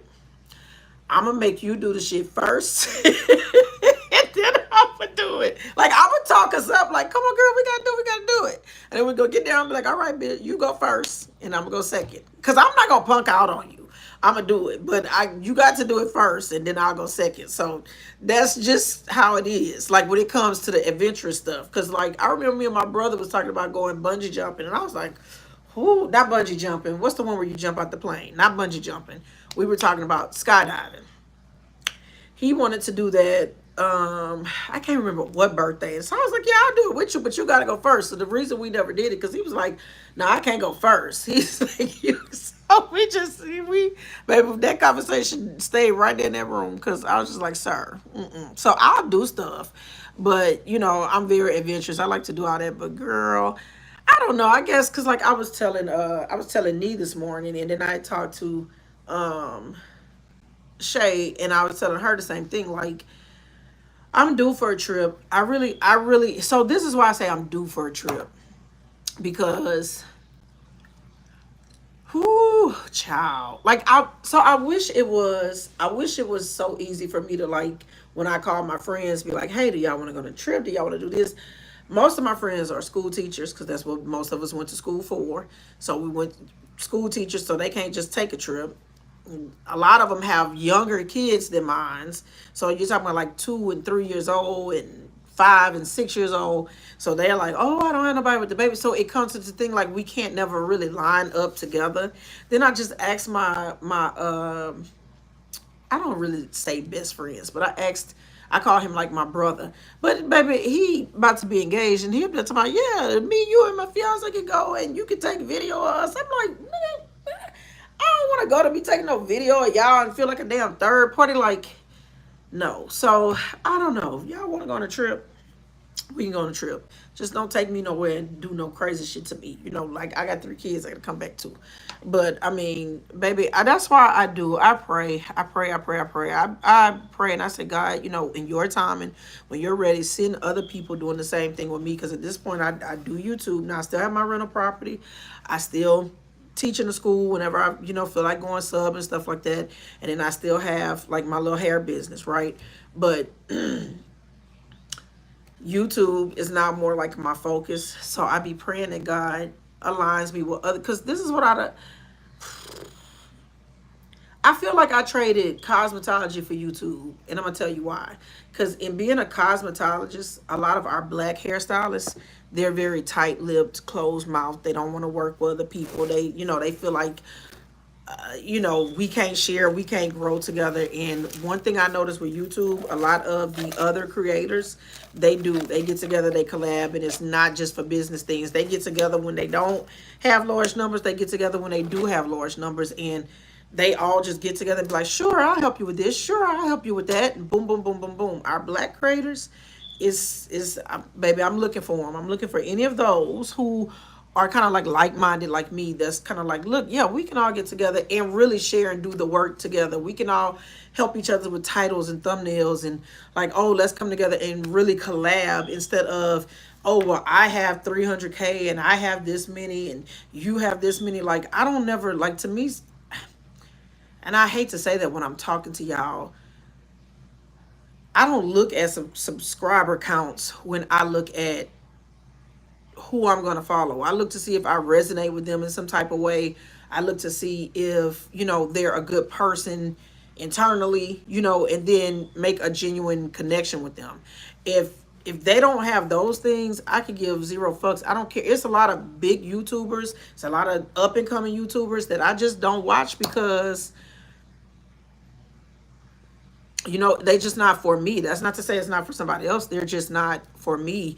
Just like I probably wouldn't be for somebody else. Somebody probably come to my channel and be like, is this bitch, did she cook? Was she dressed up just a minute ago? Is she in the, is that a chicken? Does she have a dog? Like, I love animals. I absolutely love animals. I grew up, with older people. They farmed. They did all these things. I love animals. I have a big heart. Like, these cats be out here having babies. I'd be out here rehoming the cats because I don't want to see the cats in the street somewhere. Like, that's literally, that's right. I got a cat right now in my garage. She's not our cat. Like, I think they're coming from over here at one of my neighbors that have a barn, but every time we've asked, they always say it's not their cats. I think it's they goddamn cats that they don't get spayed and neutered. And so for me, it hurts me when I see a little baby, 2-3 week old cat running in the street about to get hit. Baby, I will try to rehome it, and I have. I've been very successful, like rehoming, and people they love animals, and they send them to me. But I told Robin today, I was like, we're gonna have to stop, because if we move, then the next neighbor ain't trying to have no damn cats, and y'all know that. Y'all know how black people are. But black people will get a dog before they get a cat, and I don't know why, but that's just kind of how they are. We have dogs and we have cats, so I don't know. I don't care. I love animals. I love helping in general. I like helping old people. I love helping pets. I love helping kids. I love helping people in general. Like, that's really who I am. Now, I ain't gonna get on here and tell you like I don't have no baby. My mouth can be slick. I am a Virgo. My mouth can be very slick. I can be very fucking blunt. If I don't like you, I don't like you. Yes, I had this big heart and all of that, but if I don't like you, I don't like you, and I'm not a fake person. So I'm not gonna pretend to be something I ain't gonna fake. And if I see your ass doing all those things, baby, my face gonna tell it to you before my mouth do. So it's better that I remove myself from the situation. Now, what I will say at 41 is that I have grown, I have matured a lot, and I don't just say, when my face get that thing, I try to fix it. So I try to get it together so that the person don't be offended, or I'll give up. The blank stare is what I practice the most. It's that one where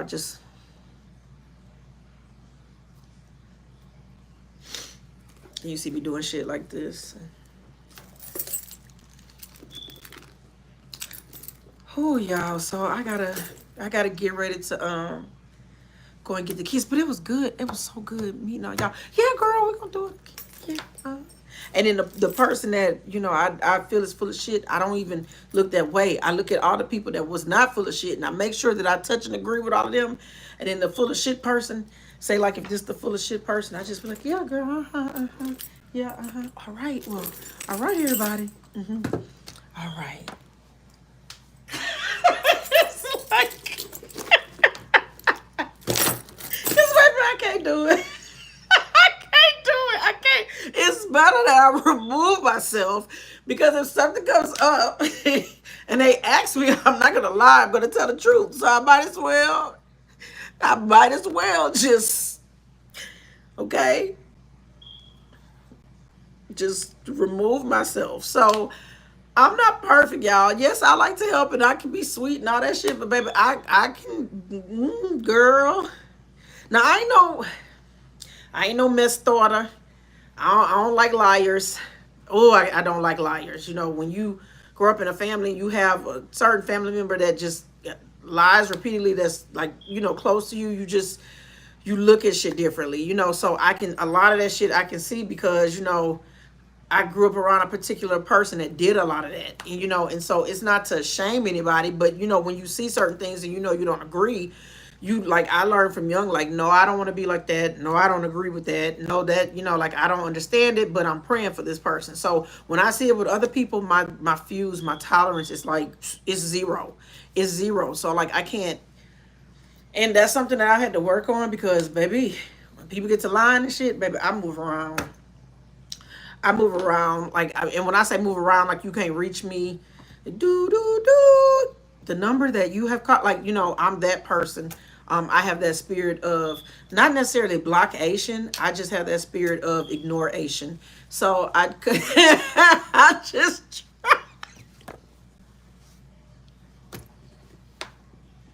Oh God.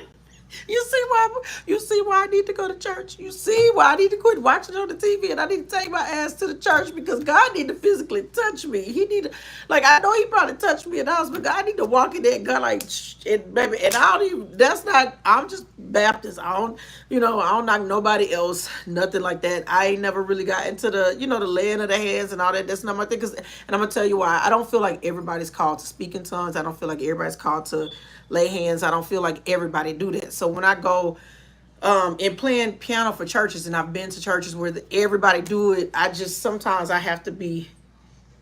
I'll never forget, we were in college and I had played for a church, and my organization, they had sung for that church because they had like a little gospel group. And so we were sitting down after our thing, and the man ran up the middle, and he was like, "I see your legs shaking." And I said, "Who?" I said, "Me or him?" And the dude next to me started laughing. We both just was like, "Yeah, we got to go ahead and leave because I can't fake no shake. I can't fake no Holy Spirit. I can't fake no Holy Ghost. That ain't in me. When God move, he move, but it ain't in me to fake." So I had to, that's what I'm telling y'all. Like, that's what was that cartoon growing up? Exit Stage Left. I think it was Snagglepuss. Exit Stage Left. I think he was like a pink tiger or some shit. I don't know. I can't remember. But y'all know who I'm talking about. Or he might have just, I don't know what he was. I remember that for some reason. I don't know why that's popping up. But the point is, I just, I'ma always be authentic and true to myself. Now, I can't do it. So that's why, like, if I turn on, girl, if I go on Instagram, now I'm gonna tell you the difference. Instagram, you get a bunch of overly edited ass pictures, and I kind of wish people would kind of go back. Pink Panther, no, Pink Panther was da-doom, da-doom, da-doom, da-doom, da-doom, da-doom, da-doom. He didn't talk. Pink Panther didn't talk. He didn't talk Love Truth, so it wasn't Pink Panther. I'm telling you, it's Snagglepuss, or his name was something like that. Google Snagglepuss. Y'all gonna see what I'm talking about. And he used to say, "Exit stage." Every time some shit would go wrong, he'd be, "Exit stage left." I like, see, that's why you gotta watch what cartoons your children watching. My grandma should have stopped me then. She should have stopped me then because I was watching him and I was learning. Like, oh, okay, that shit ain't right. Exit stage, like, it's in me now. I just call me Snagglepuss in this bitch, girl, because I don't know, but I think, like, on Instagram, I had a whole bunch of pictures and I removed all my pictures. Then my damn account got hacked, and then I got my account back finally after damn near a year. But this is the thing. Instagram kind of bothers me now because in having children, I find myself having to always explain to them, like, "Baby, no, that's heavily edited," or, "No, baby, that's this," like, it's a lot of overly edited photos. I never seen a age of women who prefer a filter. It's okay if you want to use a little filter. I'm not saying, like, we all got a little stuff we want to tweak or, whatever.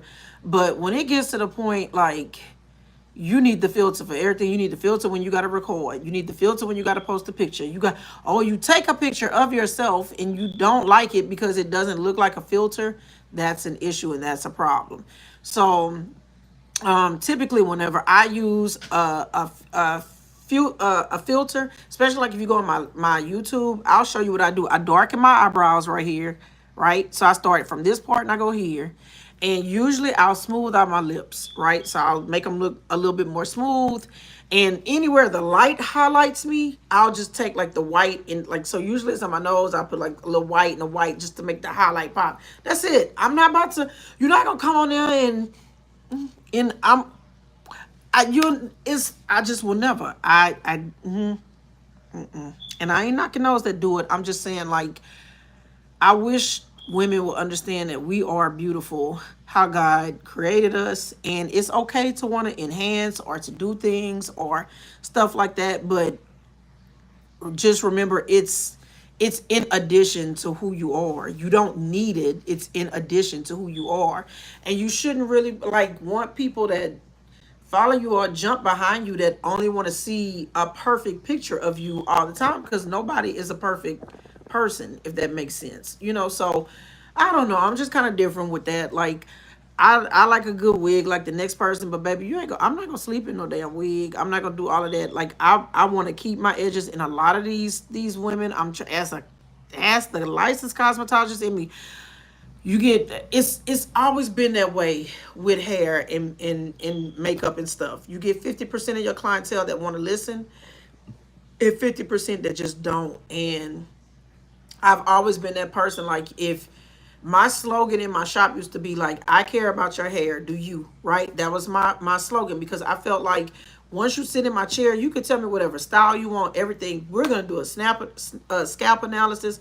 We're going to do a consultation. We're going to do all that. I'm going to talk to you about what is your normal styling of how you do your hair. How often do you shampoo your hair? Like, I'm gonna figure out what it is you're doing, because I gotta learn you and you have to learn me. Because I may do your hair and it might not be what you want that very first time, but I have to get to know you in order to know what you like, how you like it to fall, what side you want your part. Because you can tell me you want your part on the right, but that don't necessarily mean you like it styled a certain way. So I think that's why I always did.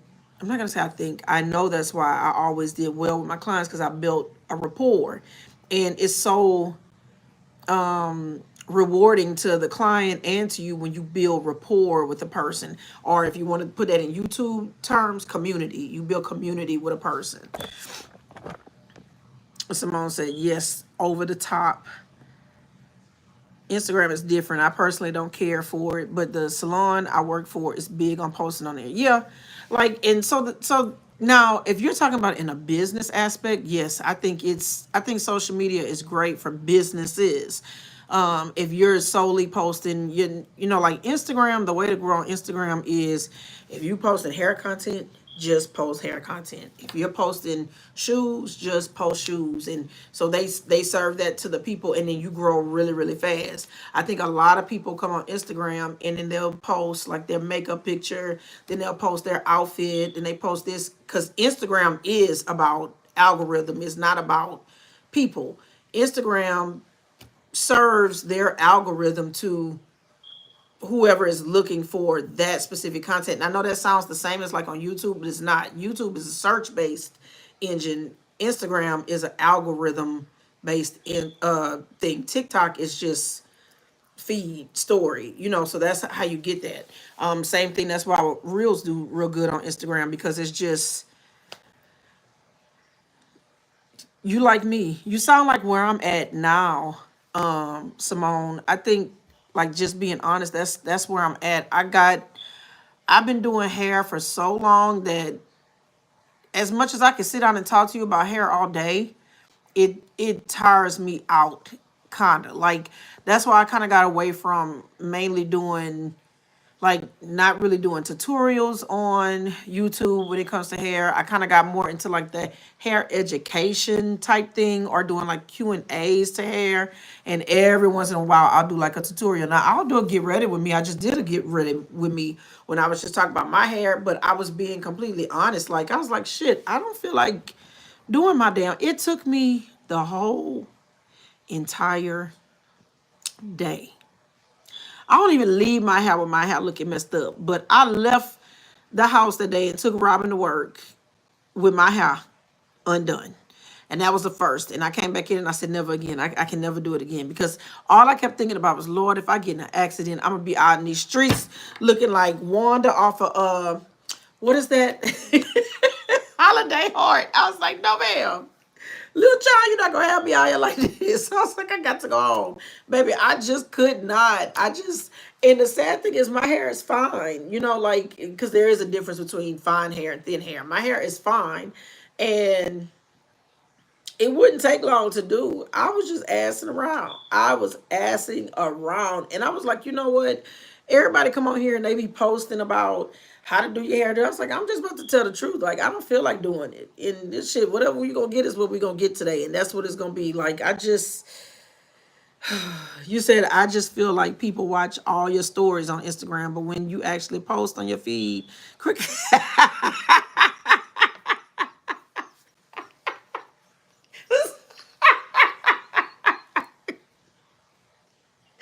Oh, Simone, you ain't lying, girl. That's what your next post needs to be like. Where y'all at? Cause baby, what I post is crickets. But let me put this on my story. Y'all all up in my business, honey, because that's more quick and accessible. You know what I think it is? I'm gonna just be honest. Like if I get on Instagram, because now I've become a scroller of, like, I keep saying, like, I have so many pictures that I can post. I don't really like doing reels on Instagram, and maybe that's because I get comfortable in my lane. In my whole lane when I came on Instagram was pictures. So when they started that reels thing, I was like, now why I gotta post videos and stuff? But videos do better on Instagram. But I like authentic videos. I don't like the all that heavily edited. I know YouTube go crazy behind Mr. Beast, baby. I tried to watch one of Mr. Beast videos, and I was like, "Oh, this goddamn animation, baby, I can't do it." Like, I get the concept. I get that you're the biggest and the biggest worldwide YouTuber and all of that, but girl, I just whoever his audience are, they're into that, right? For me, I can't with all the theatrics. I like original stuff. So if I watch reels, it's usually people talking or them showing something in real time or something like that. If it's got all them edits and cuts and all that flashing, and girl, I'm out of there. I'm the one that's gonna click off all of that. But if you're sitting down and you're showing it or you're doing it or stuff, then I'm watching that. So I think the reason that stories catch my attention for sure. I can't speak of nobody else. I'm gonna say for me, when I get on Instagram, I don't want to see all the heavily edited photos. So typically, do I start scrolling? I'll go across the top because it catches your attention because the little bubbles be red. I'm like, okay, let me see who dropped the story. Boom, boom, boom. Okay, love, love, love. Like, and I start going that way. If I start scrolling on the feed, usually on Instagram now, I find myself looking. I'm shopping. Saks Fifth Avenue, Nordstrom's, House of Tinks, Fashion Nova. What else do I kind of look at? Stuff like that. If I want to see comedy type stuff, it's certain, you know, comedians. I'll go to their page and kind of look stuff like that. And then if it's like friends in my feed, just because I seen you put out the effort, if it show up in my thing, I'm gonna go ahead and heart it. Because why do people follow people if you're not gonna fucking interact with the content and you're not gonna heart it or do whatever? Like, it's crazy to me. She said, people stay looking at my stories, but nothing else. I feel like, what the hell? That's crazy. Wait. She said, love you, Simone. I'd be like, what the hell? That's crazy to me. People stay looking at my stories, but nothing else, right? And I'm always supportive on people's posts and stories. Correct. Because God knows I support every damn body. If I follow you, I'm going to like and support your thing because I understand the time and energy that it takes to post that shit. And if you put it, you wanted somebody to see it. That's the whole point. You posted it. Who posts because they don't want somebody to see it? You tell me one person that posts some shit because they don't want nobody to see it. She said, yeah, people tend to gravitate to the bigger influencers are the ones everyone likes, but we be posting the same thing. Lord knows the truth. Simone, I know you will be hard shit because you done hearted my shit and I be hard your stuff. So eternity, hey Ronald. So I just be like, look, this is my thing. I'm gonna like if it's there, I'm gonna like it. Like because like I said, you posted it. I'm gonna like it. I'm that friend, like I'm gonna be like, whoo, I got you, girl, high five, and I'm gonna do it. Now, unless you get on there and talk about some devilish shit or just stuff like that, because baby, let me tell you, the way I was torn yesterday, I know these two people, they're going through a divorce. Me, Robin had me laughing so hard in the car, baby. This is a true story. I wish she was here to tell it. I was in the car, I said, damn, Robin, because I had just saw her post And I didn't like it because they both be throwing subliminals. Like if you got to know them, so they're both throwing some like she take it because they haven't actually divorced, but they're in the process. So I always be like, God can work anything out, but if this the journey y'all go, then okay, I'm still friends with both of y'all. She'll post some shit and be like, oh, living my life now. I don't have no stress, da da da da da. And I saw it and I was like, I don't want to like that because even though I like her outfit and she looks super cute, I don't want to like that because I know what the fuck she talking about. So I had literally, that's what I said in the car. Robin just started laughing. She was like, Miss Such and Such. I was like, yeah. So I scrolled up like 3 feeds down. It's him. And he done posted some stuff talking about ever since I got the stress out of my life, I'm so much better. Thank you, God, all this. And I'm like, I said, God damn it, Robin. I said, nah, he do look better and healthy and all of this. I said, she's like, Mommy, this is that point where you just act like you didn't see neither one and you scroll past. Baby, I laughed so hard, y'all, that I had a damn cramp in my stomach because I was like, you know what, little child? Y'all generation ain't shit because this is the same child. Like they'll tell me, oh yeah, Mommy, I watched this on YouTube and I watched that on YouTube, but she's like, but I don't subscribe to nobody. She's like, who still subscribes? I was like, what you mean who still subscribes? She's like, I don't need to. She's like, if I watch one video from them, YouTube is just going to show me their video. And then if I see another one and I feel like I want to watch it, I don't watch it. I was like, you are the worst type of follower. She's like, but I'm not a follower because I didn't subscribe. I was like, child, which is the same child who she's 400 and something away from hitting 10K on TikTok. So I had to grab her little phone up because I was like, how the hell you got 10,000 subscribers? What is you on TikTok doing? This type of shit. All of that. I said, girl, nah. It's got to be a young people thing. Because if my big 41-year-old ass just get up and start doing duck lips and posing and just showing pictures of myself not really doing nothing to music, ain't who the hell? They going to be like Raven over there in a midlife crisis. She over there in a midlife crisis because what the hell is going on? Because they gonna be like, Beau Raven crazy. She done lost her damn mind after her mama died. That's I'm telling you, that's what the people gonna say. So, y'all made me feel better too. Because baby, I got on here. I don't know why I got emotional. I don't know why I was crying earlier, friend. But we gonna get it together. But yeah, child. So I had to see what she had going on, and she was like, "Well, Mommy, when I hit my 10K, I want like a little party." So I'm trying to get her to come to YouTube, right? But this is the child that don't want no help. I'm like, I got a whole nother camera. You got a whole film room up there you can use, all of that. She's like, yeah, but I want to get my own stuff. So she bought this little ring light that's over here. And I'm like, well, Robin, I got a big professional ring light. She's like, yeah, but this one's mine. Okay. All right, child. You do it however you gonna do it then. You don't want your mama help, I won't help you.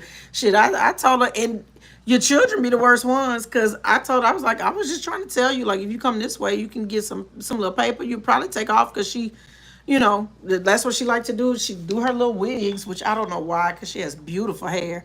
I don't know why that child done got into wigs, but she has beautiful hair. Her prom is this weekend. Now, they didn't want to go to prom at all. Tony didn't go. And I still feel like, Tony, you should have gone to your junior or your senior prom. Robin didn't go to junior prom, but her friends have forced her now to go to her senior prom. Although she's graduated, she can still go to prom. So she's going to go. So we went prom dress shopping. She didn't see anything in Macy's or Dillard's or JCPenney's that she liked. We went in, I think it's Windsor. She didn't see anything that she liked. I told her, let me take her to some bridal boutiques. She's like, no, she didn't do that. So her and Beaudae, I think they did Fashion Over. They went on Fashion Over and found dresses. So she got a black dress. She showed me like 3 or 4 dresses. They were all, I approved. They were like, decent and should be age appropriate. But she told me the dress was a little big on her. So she's like, I'm not going to get it altered. I should have got a small. I said, well, Robin, your mama know how to sew. She's like, oh, yeah, that's right.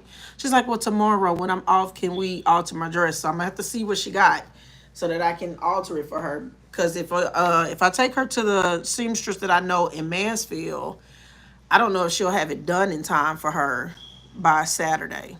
Now, the thing she's been pressing about, because now half of y'all on here is cosmetologists.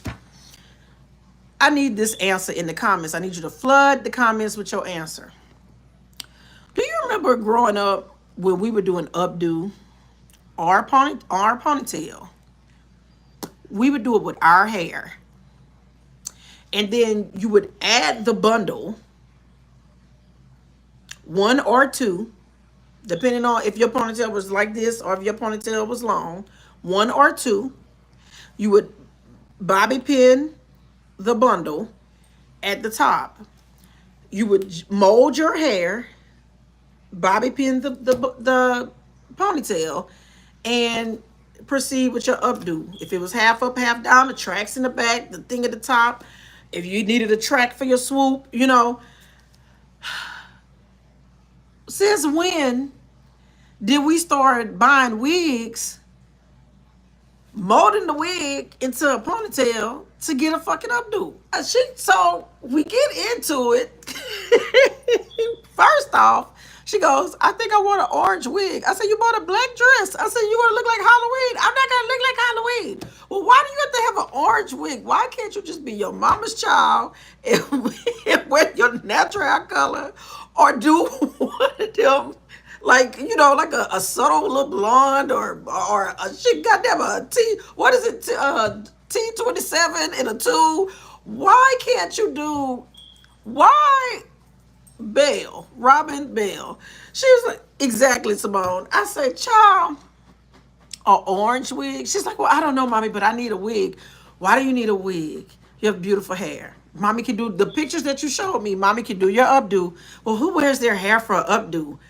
I gasped, because I was like, what do you mean, who wears their hair for an updo? I was like, how do you want your updo done? She's like, you need a wig.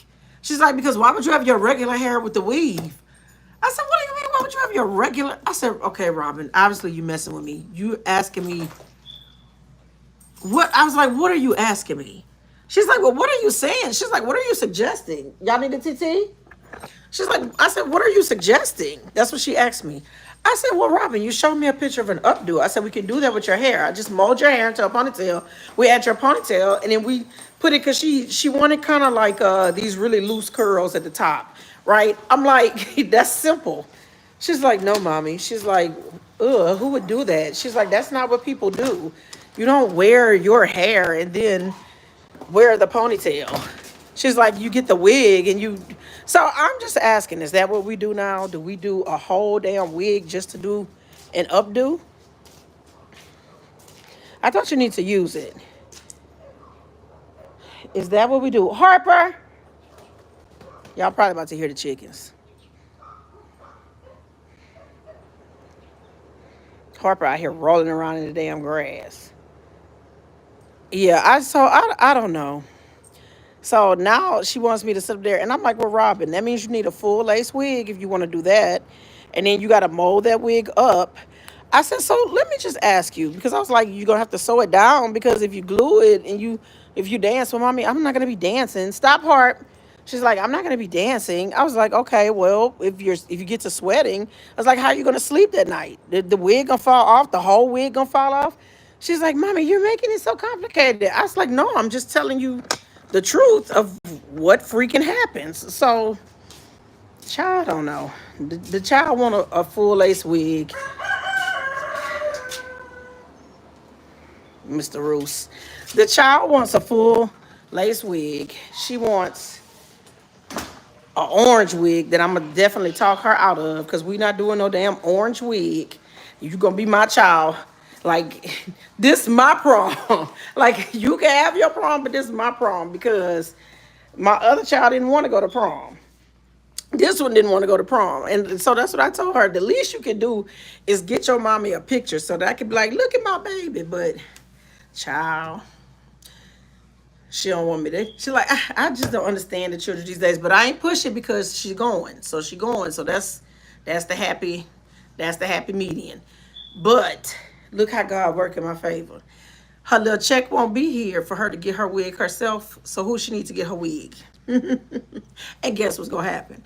I'm gonna be in there like, well, you gotta think about when you take pictures and this. We're gonna get out that orange wig, because that's a no. And then it's orange and black. Yeah, that's a no. We're not doing no orange wigs. So I have enjoyed y'all.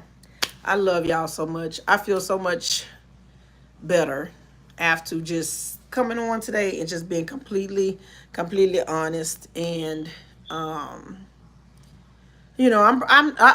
feel like when Whitney Houston, when Oprah asked Whitney, she was like, "And are you worried about what Bobby's gonna say?" And Whitney went, "That's how I feel, because I know after this live, I got family that's gonna come. Because this is the truth, family don't really watch you. Well, my family don't. They don't really watch me. But now that they starting to see I get like little numbers and little things like this, they'll pick and choose when they want to watch. And then baby, when they get offended about something, then they want to call, well, you shouldn't say this. You shouldn't talk about your family. I'm not talking about our family. I ain't said no names. I ain't said nothing. But goddamn it, shit, this is my truth. You ain't gonna tell me what I can and cannot say on my goddamn channel. Shit. So, guess what? If you don't like it, don't watch me. Don't subscribe. Shit, you ain't been subscribed. Don't come over here now. Keep your ass over there on Facebook. Stop coming this way. Cause you don't watch YouTube and you don't watch it in the entirety. And then you're clicking off the damn video. You're hurting my performance more than you're helping it, goddamn it. But yeah, I do. I believe everybody get on social media and want to fake it till they make it. And I really think if more people would just be honest and be like, shit, I'm struggling. I'm struggling right now on YouTube. To me, that would be more honest. If people would get up here and be like, hey, I'm making a little change, but I ain't making a lot. Or, hey, I ain't making shit. Tell whatever your truth is. Like, I'm making a little change on YouTube, but I ain't making, baby, ain't nothing that I made. Let me see what it's been. It's gone in my children's pockets, either for like food, gas, clothes. If I wanted to pay a bill, I can pay something on a bill. You see what I'm saying? We talk about that price range. And to me, I don't never like, one, I don't count money I don't have, but two, what I don't do is when I do get something, I still consider that what it is, because this is the thing, I didn't even have that. You see what I'm saying? So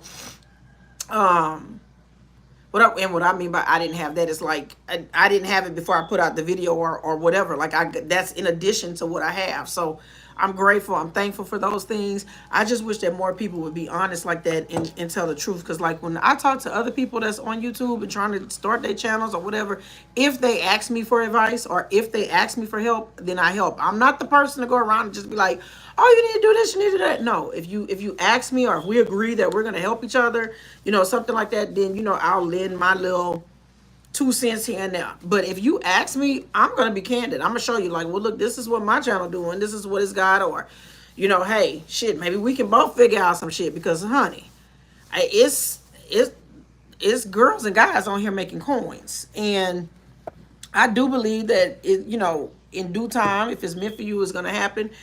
I feel like it's enough on here for everybody to eat, even though you got a lot of people that act like, oh, I don't want to talk to you, or I don't want to do this because you're just trying to use me for my thing. Like, I don't know why people think that, because let me break something down for you.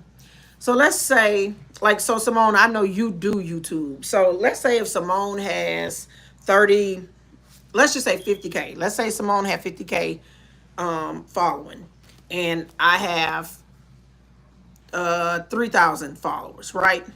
Just because Simone shouts me out, just because you see Simone and I in a video together, does not mean that her demographic or her audience is just going to come subscribe to me or that they're going to like my content. Simone and I both do hair. If she's doing pixie cuts and I'm over here talking about tape ends, two different audiences. We both vlog.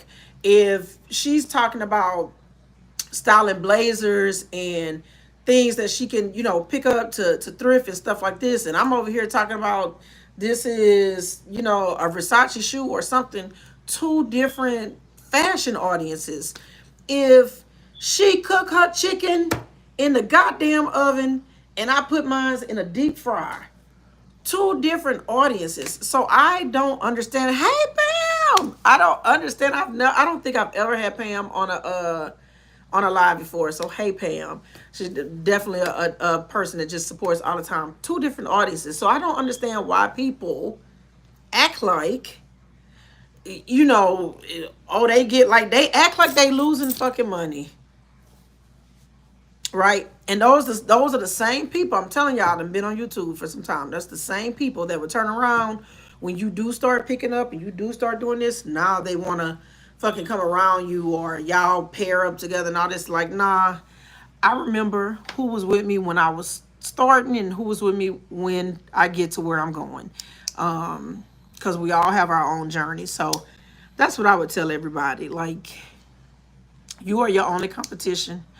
Whatever it is that you want, whether that's in your business, whether that's in your finances, your marriage, your relationships, whatever it is, simply pray and ask God's will be done and let it be that. Don't be out here being no Sierra's prayer person. Cause I just ain't never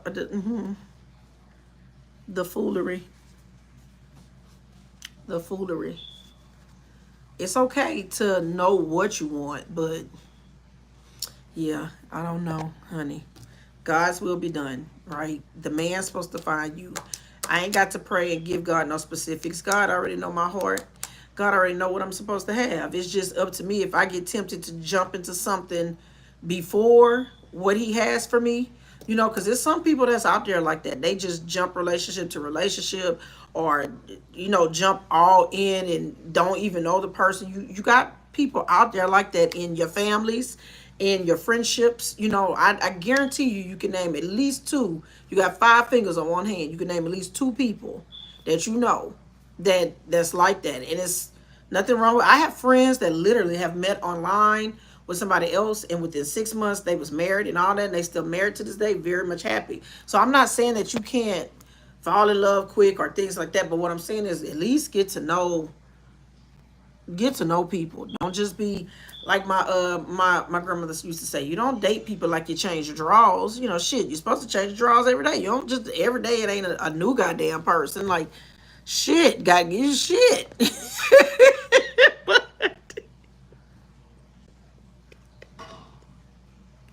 But that's all I'm saying, y'all. You gotta be careful with some of this stuff, cause baby, some of these people be on the Instagram and oh my God, TikTok is worse. TikTok is worse. They be over there, baby, like, oh Lord, the way they man bash on TikTok, independent woman on TikTok.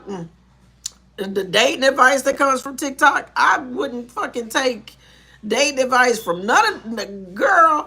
And then you got a lot of people on there that ain't never been married, ain't really even have a consistent relationship over there on TikTok, and they steadily telling people what the 5 things you should do to be in a relationship, what you need to do to get a man. I saw a girl on TikTok about, and I don't even know how she got in my algorithm feed. She was on there talking about gold digging, where to go to find your man if you want a gold digging man. I mean, not a gold digging man, if you're a gold digger trying to find a man to take care. I was like, wait, what? Baby, she was sending people to, I said, Lord. I said, yeah, Lord. TikTok ain't for me. Like, TikTok, like, I go on TikTok every blue moon. I have to be bored. You know, that's one of them. I hit that one when I'm in the bathroom on number 2 or not number 1. You know, that's when I'm on TikTok. Or like if I'm in the car with the kids and they send me a TikTok to watch because it's funny. And then, you know, after you watch that one, the next one pops up because that's how TikTok works. Because I can't tell you anybody I follow on TikTok for the simple reason that, shit, the feeds come so fast, you don't really remember who. I couldn't tell. Like, if I go on TikTok right now and scroll, I can't tell you the last 10 people I watched because it's nothing that just resonates or anything like that to where you'd be like, oh, okay, this is content creator such and such and such and such. So that's one thing I give Instagram and I give YouTube. At least you get the opportunity to kind of like know the creator. And I could be wrong. Maybe it's just because I'm not a TikTok girl. You know, I have TikToks, but I'm not, I don't know. You know, and I think that's why it's so easy to grow on TikTok, because you just get a whole bunch of people that follow you. But shit, do those people come back? Like, do you on TikTok, do you actually come back and go to the person's profile, or are you just following them and then eventually they pop up in your feed? You know, that's how I look at TikTok. And ain't TikTok supposed to be leaving any damn way? Ain't they supposed to be getting rid of it? That's what they keep saying. It used to be Musical.ly, then they changed it to TikTok, and so allegedly now TikTok is trying to start like a photo app like Instagram was. Not the new Instagram, but like Instagram was. And so it's supposed to be out. I saw that on the Today Show like the other morning when I was watching it. So, yeah, I don't know how that all goes. But Instagram, yeah. I think I'm going to start posting on Instagram again. But I'm one of those, I like to focus on one platform build on one and then migrate to the others, because it's so much stress just trying to do one platform. So trying to juggle multiple platforms, baby, it's too much. Unless you use repurposed work, like if you using Opus clips or something like that, then you can easily post the same thing on multiple things. Are you leaving? Unlock the door. Why are you limping? I don't know why he limping. I don't know what's wrong with his foot.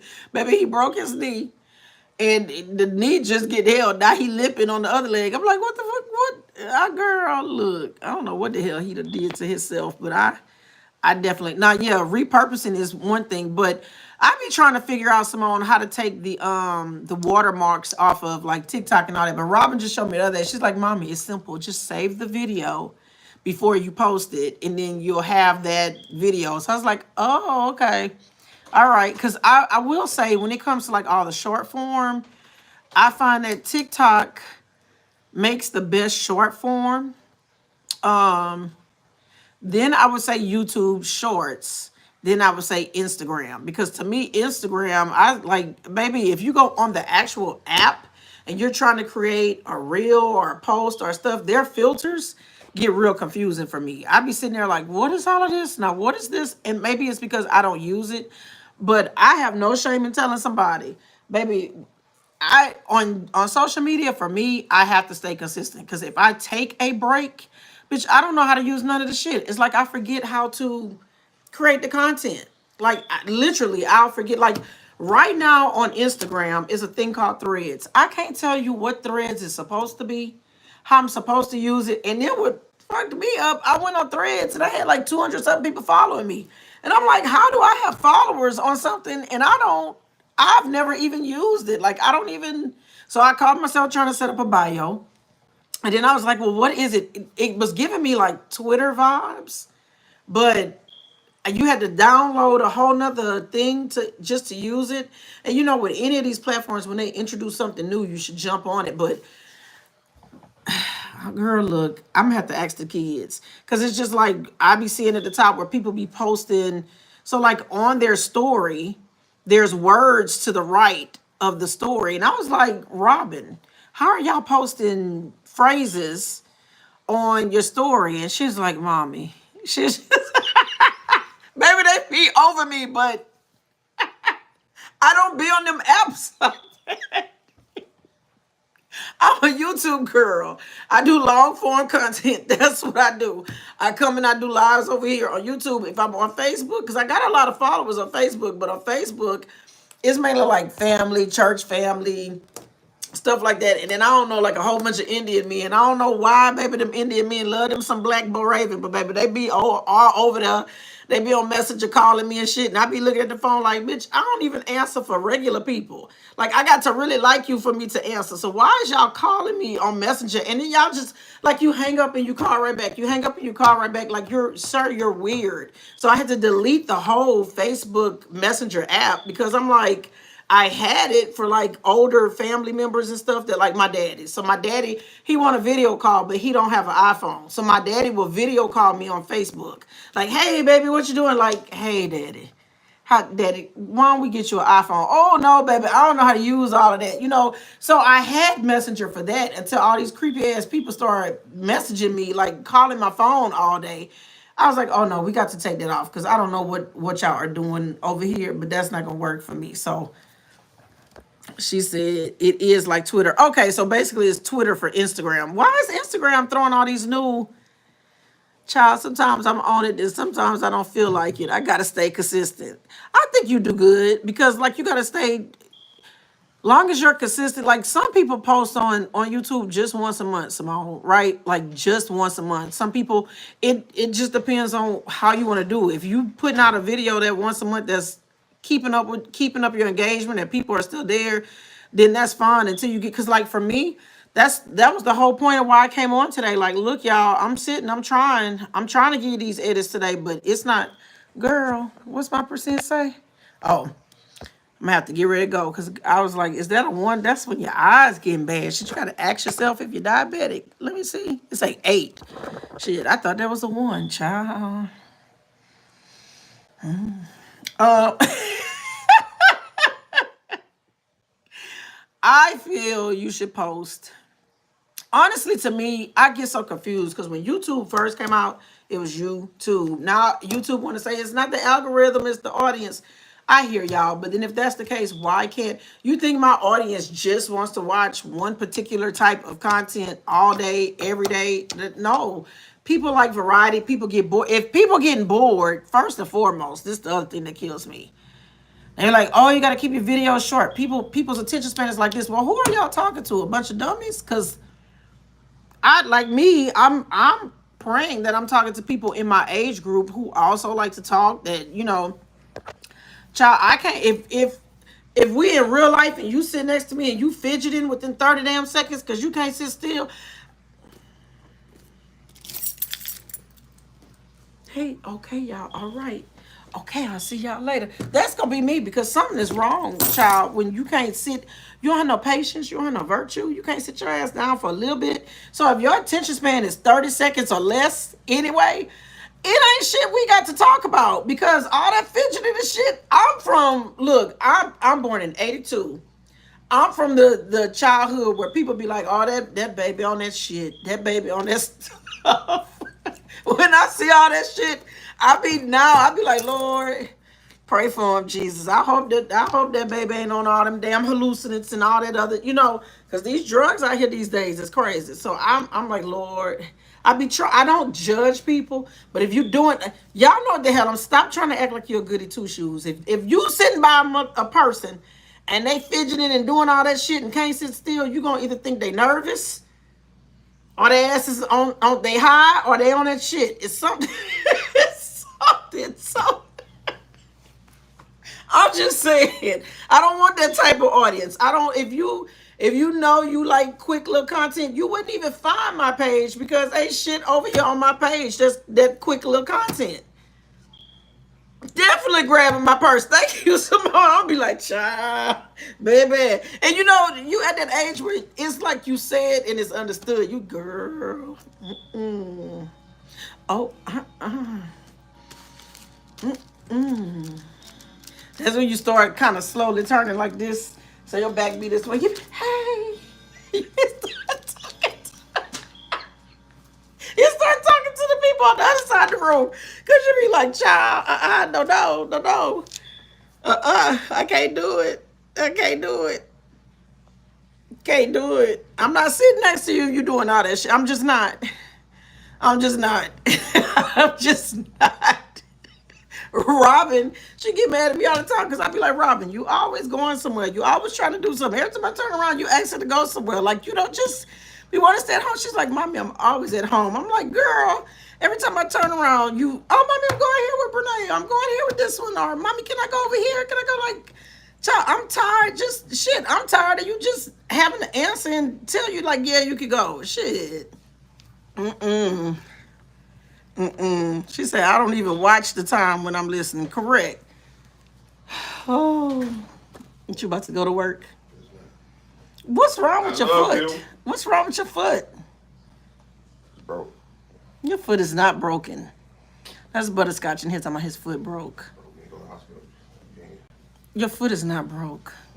You may have twisted your ankle. Your foot is not broke. Huh?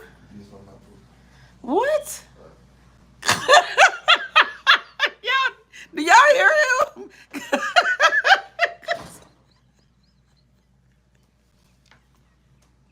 Oh shit, baby, the way he ride here limping, like, what is wrong with you, sir? He told me, did you do something to me? What in the hell would I do to you that would cause your foot for you to be limping? Maybe you sprained your ankle. I don't know, but it ain't got shit to do with me. Shit. I'm trying to tell y'all. Oh, Lord, that's so crazy. So, y'all, if y'all have any advice, please just let me know because I need to talk to Sydney about being more punctual. And I need to find a way to kind of like get, I can explain the importance of being on time and, all these things. She makes good grades. So we're not talking about grades. We're talking about being late and absences. I don't know. We just we I need to figure something out, and I need to figure it out in a way that it gets through to where she understands. Because it would be one thing if that was this just shit. I can't talk. It'd be one thing if it was just this year that we've had to kind of go through this, but we went through this last school year and school year before, same thing. So for me, that's a pattern. Like, I get it. I get it. We had a lot of changes going on, but now we got to I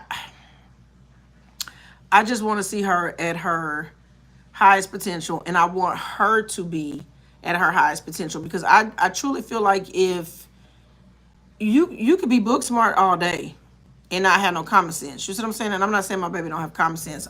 It's probably a bad example of what I'm using, but what I'm trying to say is, just because she's doing well in school with grades doesn't mean that, you drop the ball when it comes to being to class on time, right? With everything comes a consequence, and it's just so hard because nowadays, you punish your kids and you take the phone, you take these things, but shit, you be needing to get in touch with them more than they be needing to get in touch with you. So it turns into like, how what do I, what do I do? Is it something like, and I think that's where I'm struggling as a parent, because it's like, okay, so are we still in a phase where we punish because this is not going correct? Do we redirect and curve punishment and go into some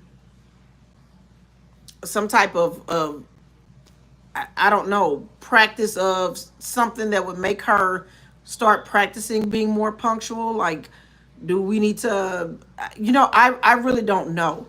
And I was sitting down and it broke me this morning. And I know that sounds so crazy, but I think when you already kind of going through shit, like if I'm already kind of grieving one thing, and it's just like where I would have that wisdom to kind of ask. It's just like, now I don't have that to ask. I love asking. I could call one of my aunts and stuff, one of my older aunts, and probably ask them, like, what should I do? But you kind of gotta be careful, because when you start getting into your older family, they believe take every damn thing. Spare the rod, spoil the child. You need to take the phone. Children don't need phones. You need to. And now I do agree that, because for a long time my kids didn't have phones, but y'all know what I'm trying to say. Your older family members be on a different, maybe they be on like military time versus, like your mutual friends that's in your 40s. And it's crazy because most of my friends don't have children my age. Even when I come on YouTube, most of the people that be on YouTube, their children are not my age. You see, like, when you see mommy content, a lot of them, they have like little kids, like little kids. And you be like, oh shit, girl. Ooh, thank Lord. Lord, like, I remember I cried and cried and cried about having a partial hysterectomy. I did, because I was like, oh Lord, what if I would have wanted more children? It's just something when something gets taken from you and you didn't, that's not what you signed up for, right? But now I'd be like, "Who? Thank you, Jesus." Because when I think about it, like, if I'm 41 and I'd be tired in the morning now just to get up to go drop Sydney to school, man, what would I do 18 years from now?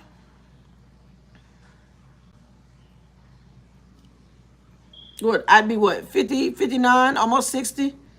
How the hell am I gonna get up and go take a little child to school during all that point, from the 40 all the way up to that 59 thing? Like, I commend y'all. My sister, I just told y'all she turned 40. She just had her first baby. Genesis just turned 1 back in August. Baby, I was like, girl. Because Genesis is beautiful and a big ball of energy. I'm like, child. And it's so crazy because my kid, like, I grew up with a bunch of cousins and all that stuff back home. My kids were like the only ones in their little age group on my side. Now, their dad's side of the family is huge. They got cousins and shit everywhere, but all of them are way in a whole nother state, right? My family, everybody is like, oh, my age. In my children's age group, they have one cousin, and her name is Hannah. So they have one cousin, and then now You got like their younger cousins that are coming to play. Like I think their oldest cousin is 8, and then after that, everybody else is 2. So it's just they didn't get to grow up with that. You know, they didn't get that same experience. Like they can't sit back and be like, "Oh, me and my cousin said this, and me and my cousin did that." You know, but they don't get that because they didn't have any. Oh shit, my dogs. They don't have any cousins that's in that age group. You know, because I got a baby. Harper be trying to be the alpha dog, baby. He will. He don't be touching nothing, but he be trying to hump Augie. So I be having to stop it. Leave them out there too long. Harper want to take dominance. Come on, Harp. So I don't know, child. Hi, Ronika. She said that sounds like a good plan. Do activities that challenge her punctuality with a small reward. See, but when we talk about the small reward, what's the small reward? Because these children be wanting the money. Sydney be wanting. She be like, "Oh, I'll do this, yeah, if you pay me."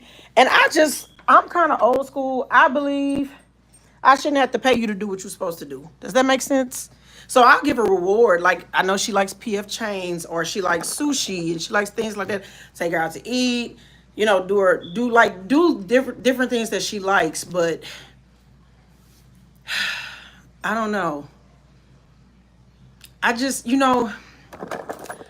I want to reward her, but I also want her to understand that there are things in life, like you just have to show up on time. If you were working somewhere, you couldn't be late to your job every day because you wouldn't have a job to support yourself. And I know a lot of times kids grow out of things, right? But I also believe that a lot of times as parents, we pacify things and we'll make excuses for our kids or we'll give a lot of grace because it is our kids. So I want her to have fun, boo. Have a great work day. I want her to, you know what I need to do? I need to take out me saying I want. Because it's more about her. So maybe today when she gets home, I'm just thinking of this. Maybe today when she gets home, I'll sit down and I'll get her to either write or tell me what it is that she wants when it comes to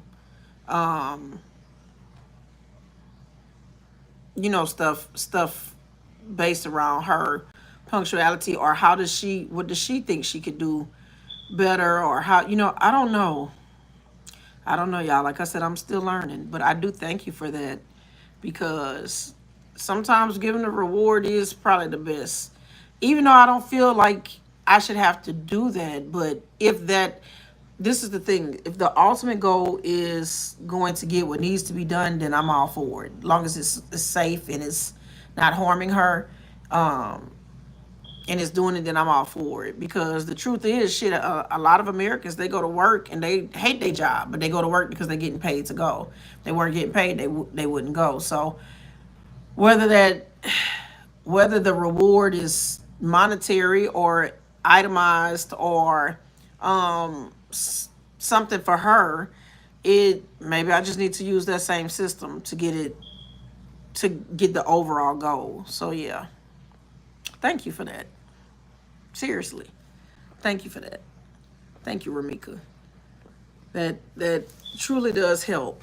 And I am gonna imply that when she come in this house at 4:30 today, I'm gonna greet her because I never like to send my kids to school with heavy hearts or like being fussed at or anything like that. I feel like life is too short. Too many things happen in the school districts. And honestly, you just like shit. Who wants to start their day like that? Like as an adult, would you like waking up and somebody fussing at you? And that's not what I do. So this morning was a little rough because it was kind of like I wasn't fussing, but I was definitely I had my stern voice like Sydney. That's a no. Like I need you to do better, which like that type of thing. So it wasn't necessarily like me fussing and cussing or nothing like that, but it was more of a like me telling her like what I didn't feel was acceptable, and what I felt she needed to work and do better at.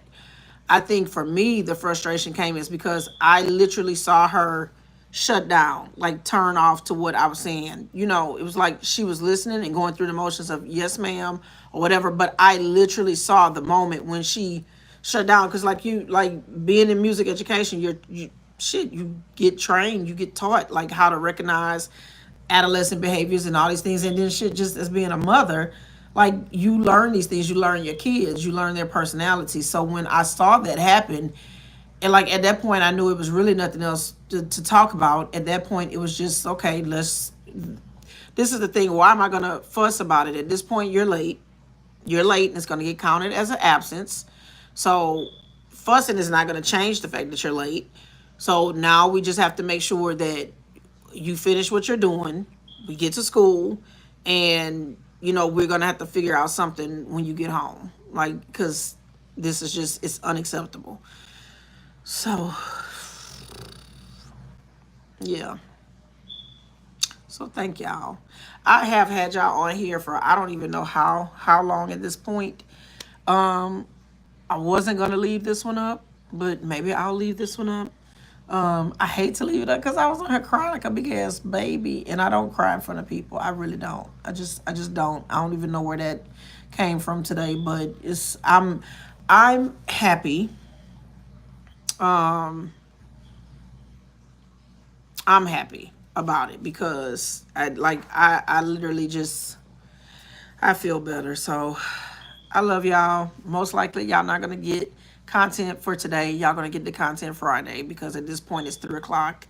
If you know anything about YouTube, by the time I finish the edit, like it was already started, but by the time I finish it, try to upload it, it would be probably too late for it to even come up. So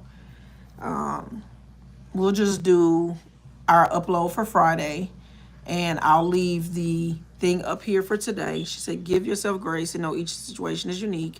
You're doing great, so you'll figure it out. Pray more, worry less. Woo woo! Gotta go to church. I pray, but I need to go to church. Oh Lord. So, and I will talk to y'all. I will talk to y'all on an upload Friday. You'll probably see shorts or a live stream before then. So I love y'all. God bless and enjoy y'all's. What is today? What's today? Is today Monday? What, Tuesday? Wednesday? What's today? Let me go look at the calendar. Hold on. I don't even know what today is, child. Girl, it's Tuesday. Lord. Today Tuesday. So I got 2 days to my brother's birthday. Oh Lord, child. Let me don't forget nobody birthdays around here. All right, y'all. Love y'all. Enjoy y'all's Tuesday.